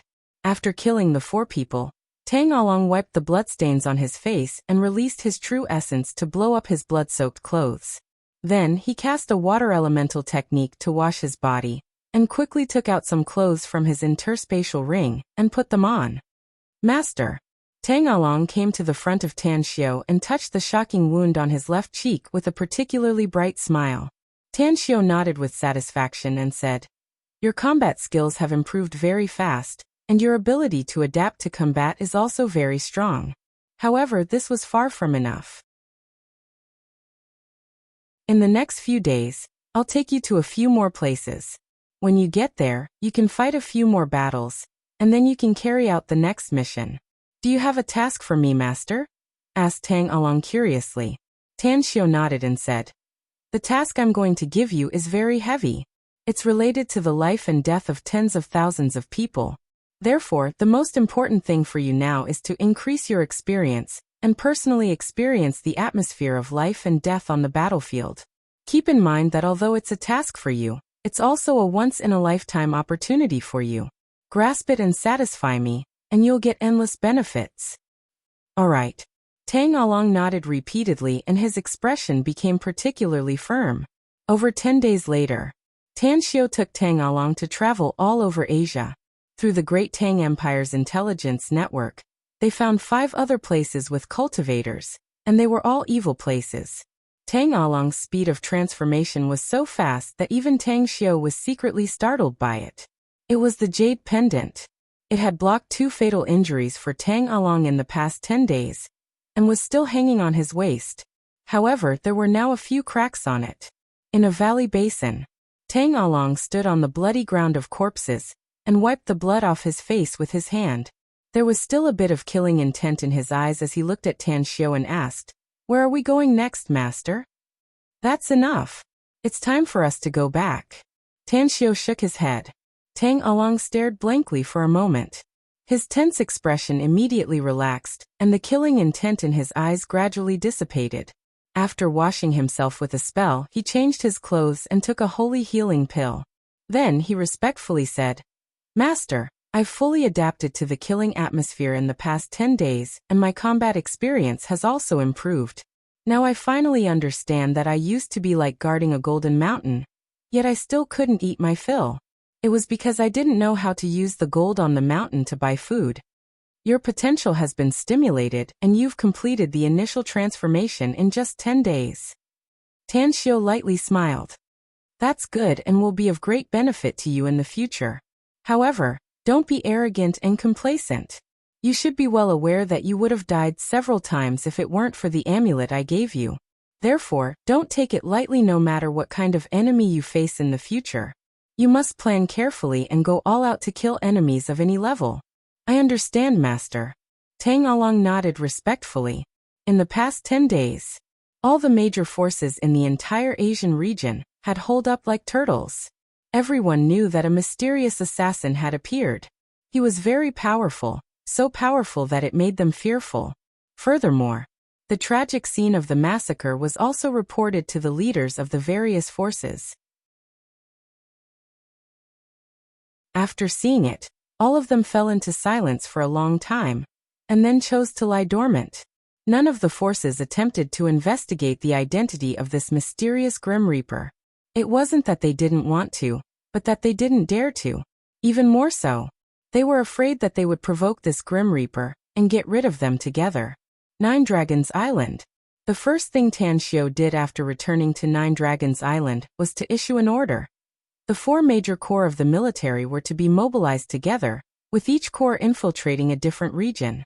There were a total of 4 regions, respectively targeting the Pyramid, the Crusader Consortium, the Stygian Club, and House Dolan. Half a month later, Country, Las Vegas. This was the largest city in Nevada, and also a city with a very high international reputation. It was a well-known fake city with the gambling industry as the center for tourism, shopping, and vacation. It was also known as the world's entertainment capital and marriage capital. St. Victor Casino, the largest and most luxurious casino in Las Vegas, welcomed more than tens of thousands of guests from all over the world every day. Some people became rich overnight here, while others became penniless. In the VIP room on the 3rd floor, thick beads of sweat appeared on Du Qingfeng's forehead and his face turned as pale as a sheet of paper. Disbelief flashed in his eyes as he looked up at the youth in front of him who should be less than 20 years old. On both sides of the gambling table, a white man and a black man were also looking at the smiling and childish youth with fear in their eyes. You owe me money, but you'll have to pay interest. Each of you owes me $4.8 billion. If you don't have the money to pay me back, you'll have to pay with your life here. Tang Along took out a cigarette, lit it up, took a deep puff and said with a smile, "You cheated." The black man suddenly got up and angrily glared at Tang Along and roared. The white man also stood up and angrily shouted, "That's right. You cheated. Otherwise, you wouldn't have been able to get this deck of cards. Oriental brat, do you know how serious the consequences of cheating in front of Asda will be?" A look of disappointment appeared on Tang Along's face. He shook his head and sighed. "It looks like you're going to renege on your debt. If my memory serves me right, I'm afraid the owner of this casino won't let you off even if I don't kill you. Don't tell me you really want money over your life? Do you really want to die here?" The white man turned to look at a middle-aged man and sternly shouted, "Manager Philip, I need your casino to guarantee that this kid cheated. He needs to be punished." Near the gambling table, a middle-aged man wearing gold-rimmed glasses with an old-fashioned look slowly shook his head and said, "He didn't cheat. There are 16 surveillance cameras and 16 casino staff in this VIP room. Even the dealer didn't find out that he cheated. Hence, you've lost today's gamble. Of course, you'll have to pay up if you lose, even though $8 billion is not a small amount. Did you hear that?" Tang Along smiled. "Since you've lost, you must pay the price. I'm an easygoing person who likes money and doesn't like killing people. So, as long as each of you pays me $8 billion, you can leave here alive. Otherwise, not only will you die, but your friends and relatives will also die." A desperate look appeared in Du Qingfeng's eyes. He took out a handkerchief to wipe the sweat on his face and bitterly said, "Little brother, as the saying goes, don't involve your family. I admit defeat today. I don't have that much money. I can only gather $300 million at most. Kill me if you want to kill someone. But don't hurt my family." "Kill him. God damn it." The white man and the black man pulled their pistols from their waists at the same time, while their 8 bodyguards also pulled their pistols from their waists and aimed at Tang Along, ready to shoot. Bang, bang, bang. A series of gunshots rang out and the white man and the black man fell into a pool of blood at the same time. Their 8 bodyguards were also ruthlessly killed by the 10 security personnel of the casino. Du Qingfeng's 2 bodyguards also pulled their pistols at this moment, but they didn't pull the trigger and just guarded Du Qingfeng on both sides as if they were facing a formidable enemy. "Little brother." Du Qingfeng's lips squirmed a few times before he finally shouted in Mandarin. He felt that this language should be his last life-saving card since he suspected that Tang Along was a Chinese. It was also his last gamble. He might be able to keep his life if he won, but he would probably die here if he lost.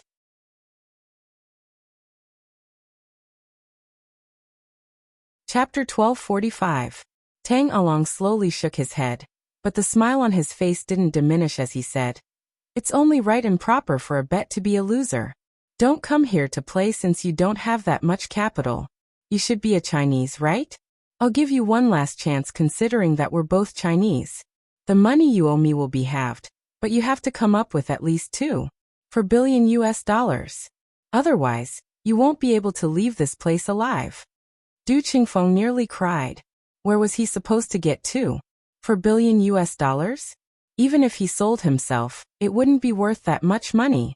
"You don't have it? If not, I'm afraid that the next few days next year will be your death anniversary," said Tang Along with a smile. Du Qingfeng was anxious and blurted out, "Yes, I do. I have a way." The arc on Tang Along's mouth deepened and he smilingly said, "All right, I'll give you half an hour. I want to see the money transferred into my account within that time." Bam! The VIP lounge's door was forcefully pushed open as Tang Guang in a white robe walked in from the outside with a beaming smile on his face. He shook his head after seeing the scene inside and said, "Young martial uncle, I'm afraid the battles in other places will end soon if you keep playing like this." "Half an hour. Let's play for another half an hour," said Tang Along with a faint smile. Tang Guang pulled a chair and kicked the black man's body to the side. He then looked at Du Qingfeng and smilingly asked, "What's the matter with this guy?" "He owes me some money, so I'm waiting for him to raise it," said Tang Along with a smile. "There are 29 minutes left."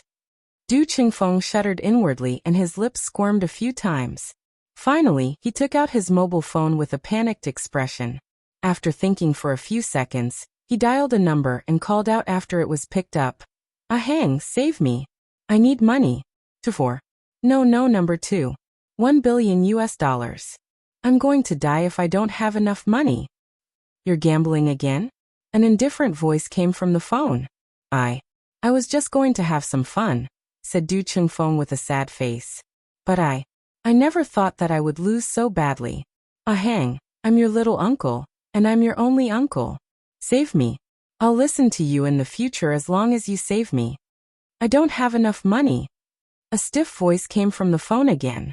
Du Chengfeng's complexion greatly changed as he shouted. Ahang, your father, Han Jintong, turned hostile and ruthless. But you can't be as heartless as him. Save me. I'll listen to you from now on. Even if you want me to apologize to your father, I'll be willing. How long? A cold voice came from the phone again. Du Chengfeng was delighted and hurriedly said, half an hour. No, there's only 28 minutes left. The other party said that if I didn't have $2 billion in his account within 28 minutes, he would kill me. Ahang, 2 people and their 8 bodyguards have already been killed. Hurry up. Got it. Tang Guang, who was sitting a few meters away, stared blankly at Du Chengfeng. It was only after Du Chengfeng put away his phone that he frowned and asked in a deep voice, I just heard you talking to the other party. You mentioned someone named Han Jintong? Who is he to you? He's my brother-in-law, said Du Chengfeng. What? Do you know him? Then who is this Ahang you just called? Asked Tang Guang again. He's Han Jintong's son and my nephew, Han Hang, answered Du Chengfeng. Tang Guang took a deep breath and asked in a deep voice, answer my last question. What's the name of Han Jintong's granddaughter? Han Qinggu. Du Chengfeng answered without hesitation. Tang Guang's complexion changed and he looked at Tang Along saying, Martial uncle, let him go. Tang Along frowned. A thoughtful expression flickered on his face as he slowly nodded and said, Du Chengfeng, I'll spare you this time for the sake of my martial nephew. Get the hell out of here. Never in his wildest dreams did Du Chengfeng expect that this handsome young man who just came in would agree to let him go just by asking him a few questions. It was $2 billion. Could it be that they would give him up just like that? Suddenly, his expression slightly shifted and he hurriedly asked, Who are you people? Do you know that girl Qinggu? Shut up. Tang Guang's face turned cold and he shouted in a deep voice, Get the hell out of here. Else I won't mind killing you. Yes. I'll get the hell out of here. Du Chengfeng was startled and hurriedly took his 2 subordinates and fled in a panic. Tang Along glanced at the casino staff and gestured to them. As they left, he curiously asked, Who's that Han Qinggu Tang Guang? Is her face worth $2 billion? Tang Guang sighed inwardly and forced a smile. Martial uncle, you'd better not mention this name in front of Grandmaster. You'd better not tell Grandmaster about today's matter. That woman, she's a demon in Grandmaster's heart. Tang Along was surprised. He knew that his master, Tan Xiu, had many women, but he had never heard of this Han Qinggu. Demon? What kind of woman is she? How could she become a demon in his master's heart? With a strong curiosity in his heart, he waved his hand to dismiss more than a dozen carefully selected personal guards in the room. After leaving only 2 people in the room, he said, Tang Guang, tell me what's going on here. At least I'll know how to treat this woman if I have to deal with her somewhere in the future. It stands to reason that I can't tell you about this matter since Grandmaster will definitely punish me once he learns about it. Tang Guang forced a wry smile. However, what you said makes sense, so I'll tell you about it. But you must keep in mind that this matter must never come out of your mouth again. I will. Tang Along nodded repeatedly. I don't know about the specific reason either. Tang Guang forced a wry smile and said, But I do know one thing. This Han Qinggu used to be Grandmaster's high school teacher and his class teacher. Later on, Grandmaster was admitted to Shanghai University and Han Qinggu pursued him to that university. Originally, all of us thought that Han Qinggu would become Grandmaster's woman. But later, she became a taboo in the eyes of all Grandmasters. In short, You must keep in mind that if you see this woman in the future, you must avoid her. Even if you hear news about her, you must pretend that you didn't hear it. This, Tang Along hesitated for a moment before nodding silently. Let's go. Let's go next door to watch the battle. Next door. The 1,000-square-meter hall was filled with LCD monitors all around. Every monitor showed an unfamiliar place with many cultivators on it. There were a lot of cultivators in the scene. Some belonged to the pyramid, some were from the Crusader Consortium, and some were from the Stygian Club. However, most of them were soldiers from the 4 major corps of the military. Commander-in-Chief, the secret branches of the 3 major organizations have been uprooted by the War Dragon Legion and the Tiger Legion. Their corps executives have also been forced to return to their lair, and are now resisting. In addition, the Battle Phoenix Legion has already slaughtered the House of Dolan. All the experts of the House of Dolan have been killed. 2 hours at most. The Pyramid, the Crusader Consortium, and the remaining forces of the Stygian Club will all be wiped out in 2 hours. His Majesty ordered us to investigate the Darkwind organization, and we've found their lair. However, the list of spies in various countries has yet to be fully checked. The Intelligence Department sent the news that it will take a few more days. According to the previous battle situation, our losses are not big. The War Dragon Legion lost a total of 6 people, the Tiger Legion lost 9, and the Phoenix Legion lost no one. Commander-in-Chief, the battle plan you drew up was executed perfectly. Do you have any other orders next? Here. It was the temporary command center of the Great Tang Empire's campaign. The people who reported to Tang Along were the men he could train in the next few years. Just advance according to the plan. Tang Along slowly shook his head. Immediately activate the backup force in the second plan should there be an emergency. That's right. Have the army members who are proficient in erasing memories taken action? They have. All the ordinary people who found out about the battle have their memories erased. There won't be any problems. Understood. Tang Along nodded without a word. Although he didn't personally go to the battlefield to command, he still had a good grasp of the situation in the 4 battlefields through the monitoring. Even after he issued one order after another, they were finally able to launch a perfect simultaneous attack and achieve great results. Suddenly, "Where's Grand Master?" asked Tang Guang. Tang Along thought for a while and answered, "He should be in Salzburg." "The Stygian Club has vampires?" asked Tang Guang with a frown. "Master said that he needs some old acquaintances in Salzburg to help protect China, and some relatives of the Great Tang Empire's members before he leaves." Tang Along nodded. Grand Master is an affectionate and loyal person, so he naturally doesn't want to worry about leaving. Tang Guang nodded and smilingly said, "He already asked Duan Mulin to give him a promise before, and now he's looking for the vampires in Salzburg. That means he wants double insurance. Do you think Master will also bring those vampires to the immortal world?" asked Tang Along. "I don't think so." Tang Along shook his head.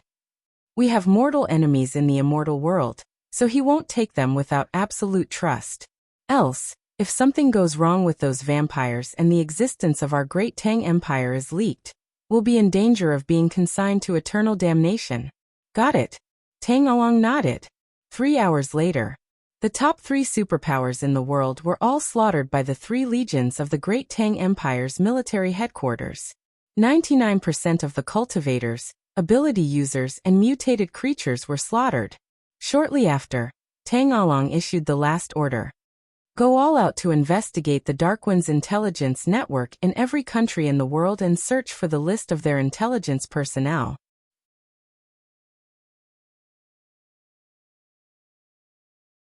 Chapter 1246. The Atlantic Ocean. Tens of thousands of islands were scattered all over the vast and misty sea like stars in the sky. They looked like countless colorful jadeite inlaid on the azure sea surface. Yama Island. It was a place that didn't exist in the satellite surveillance, an area shrouded in black smoke all day long, and an island protected by various concealment arrays. This place was the Darkwind organization's lair. As for some other places that outsiders mistook as old chow of the Darkwind organization, there were even people in charge of those places. It was just a smokescreen used by the Darkwind organization to confuse the enemy. The entire Yama Island was shrouded in black mist, looking gloomy and terrifying. The castles made of steel had very strange shapes. Some of them looked like a long blade, some looked like a spear, some were triangular, some were diamond-shaped, and most of them were pagoda-shaped. In the central area, it was a pitch-black pagoda-shaped building that was 100 meters tall. It had a total of 19 floors. If someone were to see this black pagoda, they would realize that it was not standing on the ground. Instead, it was floating in the air, 18 meters above the ground. Boom! The pagoda's door at the bottom slowly opened. A mysterious man shrouded in a black robe stepped into the pagoda's door, and the wide pagoda's door slowly closed. The 19th floor. After the mysterious black-robed man entered the door, 18 men and women with different appearances and shrouded in black mist bowed and saluted him. However, he didn't pay attention to the 18 people. He lifted the brim of his hat to reveal a bewitching face. His complexion was pale and blue veins were clearly visible. The red mole on his glabella was glowing with a bewitching light, and there was a red scimitar pattern on his left cheek. He didn't have any eyeballs, and his eye sockets were filled with pitch-black mist that looked like a vortex. The indifferent expression on his face finally changed a bit as he slowly said, "The Pyramid Crusader Consortium and the Stygian Club are among the top 3 organizations in the world. To think that the top 3 organizations in the world were uprooted in just a few days. That's really interesting. But that House Dolan also has the qualifications to be annihilated. That's somewhat beyond my expectation." King Yama, a burly and stocky man in a black battle robe, raised his hand to stroke his shiny bald head and solemnly said, "According to the identity and origin of those Boy Scouts, we found out through various channels and through the information in the inventory that House Dolan once had some dealings with some people in Wuxia more than 20 years ago. Precisely speaking, it should be a deep hatred between them. What's noteworthy is that when House Dolan was massacred, people who should have died more than 20 years ago." King Yama slightly raised his brows and asked, King Yama. According to the previous intelligence investigation, the magnificent Tang Corporation's big boss Tang Xiao should have a deep relationship with the Tang sect, said the burly man in a deep voice. His father, Tang Yunda, was one of the people who appeared on the battlefield. No wonder all the intel operatives of our Darkwind organization in China have been wiped out. Even the many batches of people we've sent there were eventually sunk into the sea, never to be heard from again, said black-robed Yama indifferently. King Tang of over. Sect of Tang over. King, no wonder all the intelligence agents of our Darkwind organization in China were wiped out, said King Yama indifferently. Even the many batches of people we've sent there were eventually sunk into the sea without any news. King Yama, those Boy Scouts may be many in number, but their individual strength is very average. King Yama sneered and said, "You think you can kill them all with your current strength, hey who? Are you kidding me? Ants can even bite an elephant to death, not to mention that those Boy Scouts are not ants. The weakest among them is at the Golden Core stage, and some of the stronger ones have even reached the Spirit Formation stage." What? The burly man's expression froze and disbelief appeared on his face. He hurriedly exclaimed, "I didn't find any Spirit Formation stage experts. Could it be that the generals of the 3 armies are all Spirit Formation stage cultivators?" King Yama no longer paid attention to him, and shifted to a petite woman among the 18 people and lightly asked, "Hey who, have there been any movements on our side recently?" The masked petite woman said, "Ever since that mysterious female cultivator massacred everyone on the 4th hidden island 3 months ago, there hasn't been any abnormalities. It's just that our Darkwind's intel operatives in various countries have sent back news that they are being watched. I've ordered all of them to stay dormant, but it's likely that many of them have been exposed." King Yama was silent for a long time. Then he angrily rubbed his brows and said, "Order all our core members to withdraw to the 1st hidden island and wait for further orders. As for the rest, give them all up." Give them all up? All 18 people, including He, who looked incredulous. It must be noted that it was not easy for them to establish the Darkwind organization. It took them decades to build a complete intel network around the world, yet they were going to give it up now. Wouldn't all their previous efforts be in vain? I understand what you're thinking, said Yama with a forced smile. But we established the Darkwind organization to monitor the cultivation forces in the world, earn money, and get a lot of cultivation resources.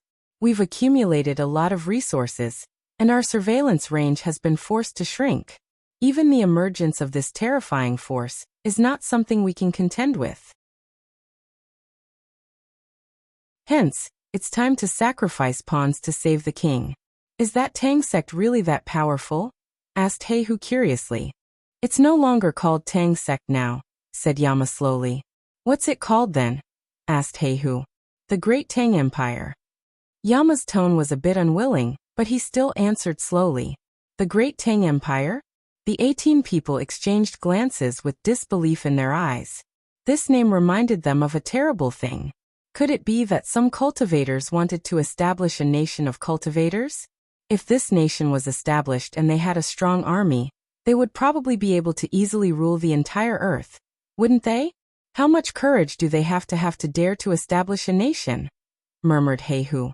Yama pointed to the virtual screen and said in a deep voice, 150,000 child cultivators is already a terrifying number.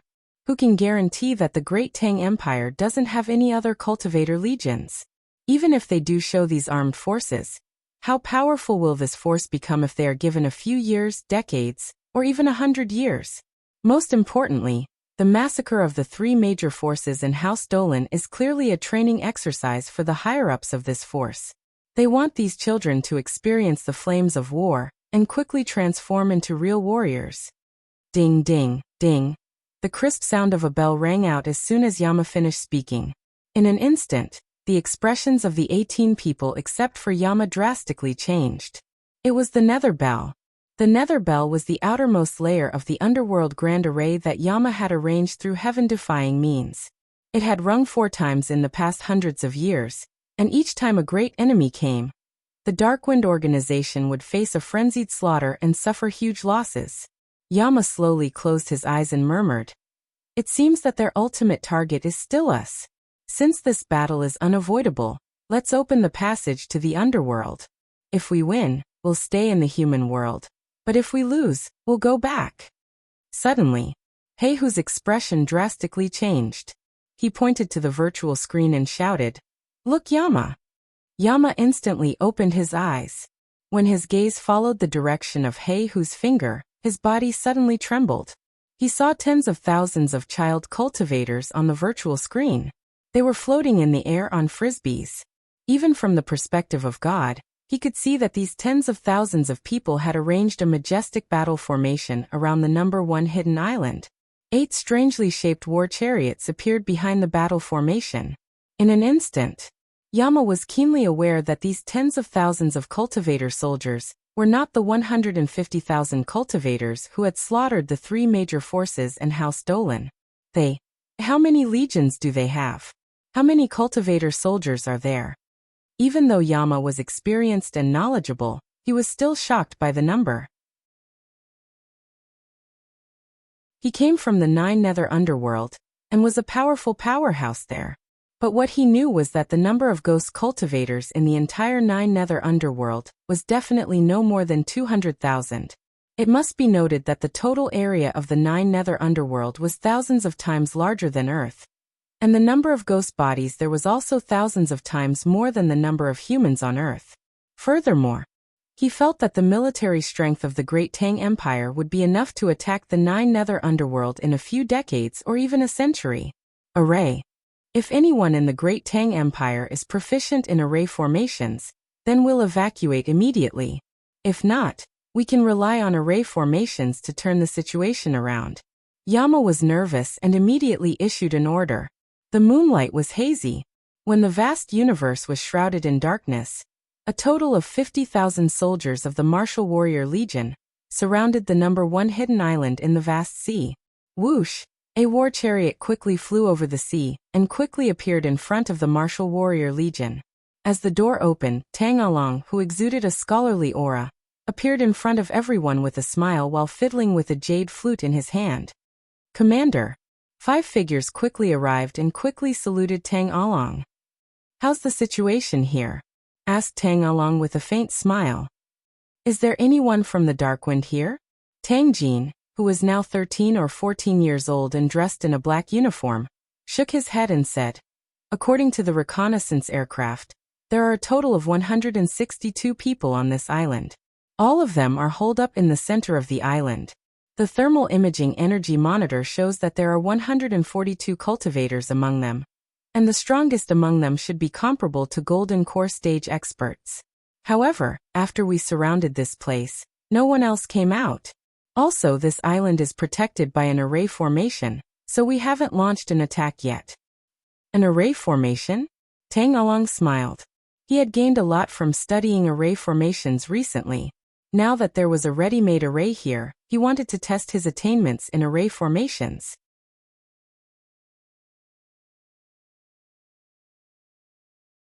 Chapter 1247.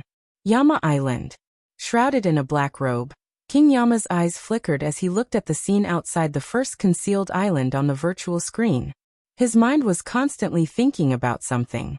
The strength of the Great Tang Empire had already made him secretly fearful. However, his last two trump cards prevented him from leading a large number of his men to escape to the Nine Nether Underworld. The first trump card was the geomancy array he had set up outside Yama Island. It had a total of 18 layers, and the deeper it was, the more powerful it was. Even the innermost array couldn't be broken, unless one had the power close to that of an immortal. The second trump card was his own strength. Although he hadn't reached the immortal stage yet, he was still comparable to a great ascension stage cultivator. With his own strength, even if he were to face an army of tens of thousands of cultivators, he would still be able to fight and leave at will. Through his observation, King Yama found that the most powerful expert in the Great Tang Empire was only at the nascent soul stage. However, those nascent soul stage experts were very young in terms of age. Therefore, he was wary of whether there were more powerful existences in the Great Tang Empire. If there were, then what stage had their cultivation reached? What is he doing, King Yama? Black Fox, who was standing on the left side of King Yama, asked curiously after her eyes were fixed on the virtual screen. King Yama followed the direction of Black Fox's finger, and frowned slightly when he saw the scholarly figure displayed on the virtual screen. Could it be that he is studying the formation that he has set up? The array I set up on the first concealed island may be simple, but ordinary cultivators can't break it. Only a spirit formation stage powerhouse can barely break it after a long period of bombardment with a top-grade magic artifact. He's just a kid. I'm afraid he's only at the nascent soul stage at most. How could he know about arrays? How could he possibly break the array I set up myself? Thinking up to this point, King Yama looked disdainful and lightly said, he's just putting on an act. Judging from his appearance, he seems to be the commander of this army of cultivators. But even so, he's still too young. How could a little boy like him break the array I set up myself? He's actually breaking the array? Black Fox asked incredulously. King Yama sneered and said, it's just a useless effort. I'll let him see the formation I've set up, so that he'll feel a sense of reverence in his heart, and leave as soon as possible. Heihu let out a smile and respectfully said, King Yanwang, the array you've arranged is absolutely profound and mighty. Not to mention that little kid. Even if an even more powerful expert tried to break the formation, I'm afraid that they wouldn't be able to shake the formation at all. That's right. The other 17 people nodded in agreement with Black Fox. King Yama revealed a smile and said, just wait and see. Soon, all of them would attack the formation. I guarantee that even if tens of thousands of them attack together, it will take them a long time to break the formation that I've set up on the first hidden island. Suddenly, less than 5 seconds after Yama's voice fell, a scene appeared on the light screen. The light shield that originally enveloped the first hidden island quickly dissipated like snow under the sun. In just a few breaths, the light shield disappeared without a trace. What's the situation? A strange look appeared in Heihu's eyes as he asked.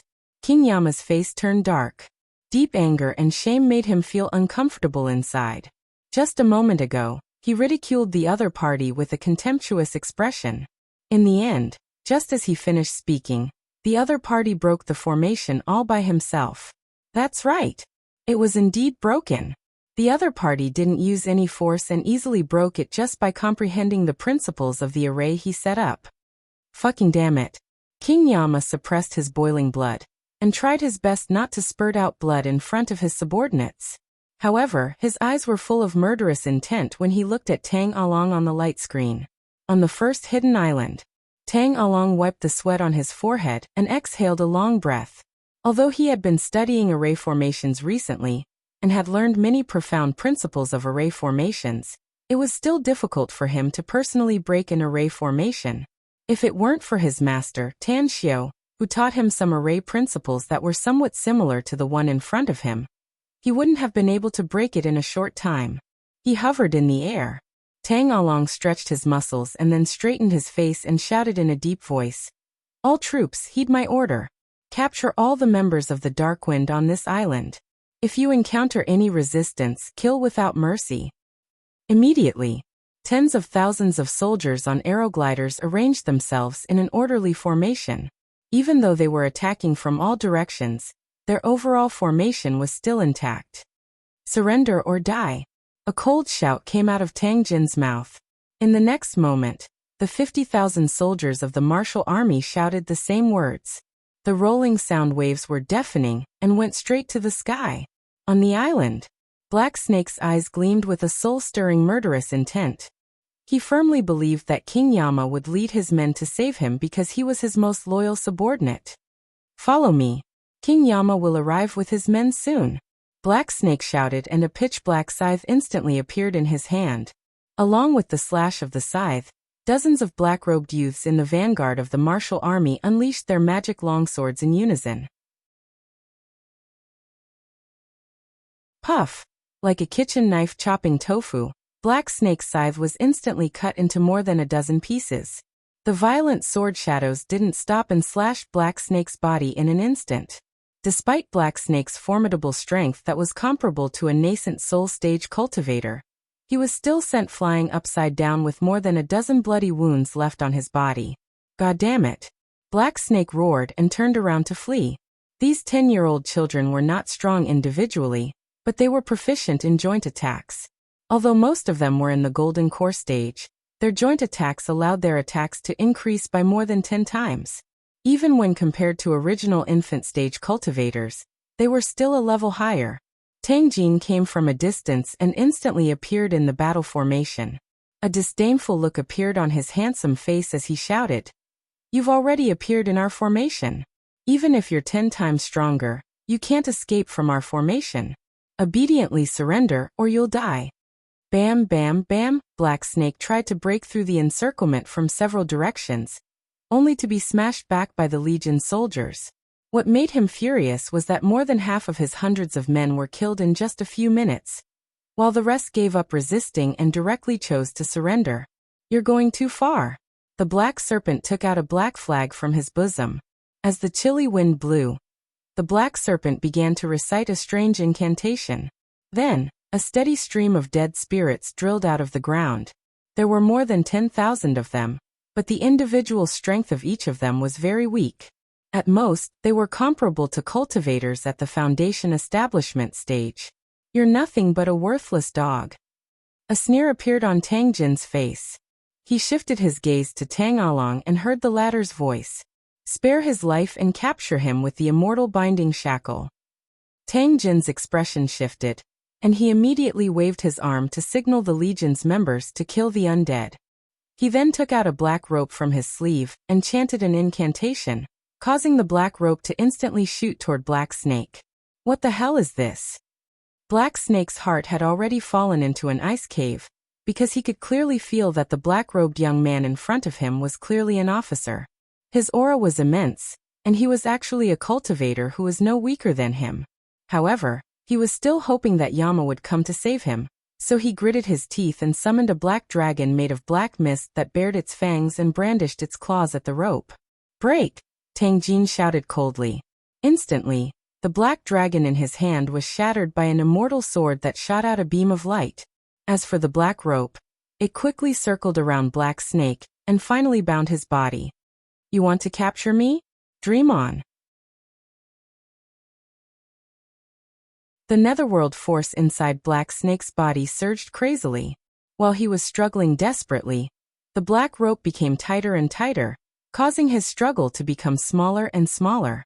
Immediately after, he saw a shadow appear in front of him. His forehead suffered a heavy blow and he eventually passed out. Tang Jin sneered.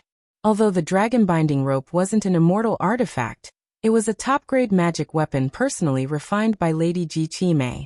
Unless one had the strength of an immortal, it was impossible to break free once bound.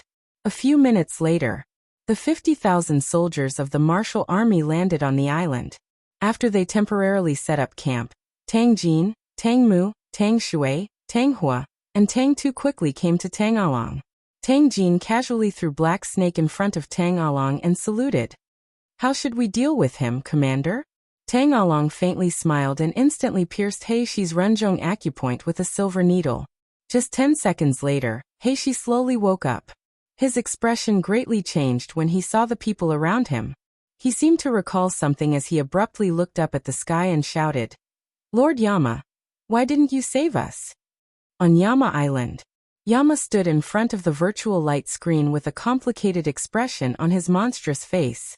He had a total of 18 trusted subordinates, all of whom he trusted the most. Although Black Snake wasn't one of them, he was well aware of his loyalty to him. He wanted to save them. However, he didn't dare to leave Yama Island rashly because he didn't know if there were any Great Tang Empire's legion lurking outside the island. If there was a large group of powerful experts, he could not guarantee that he could escape unscathed. Therefore, he could only give up. He didn't want to use his own safety and the lives of his trusted subordinates to save a subordinate who obviously had no chance to escape. You're tuning in to the Li Mei's Wuxia Whispers YouTube channel.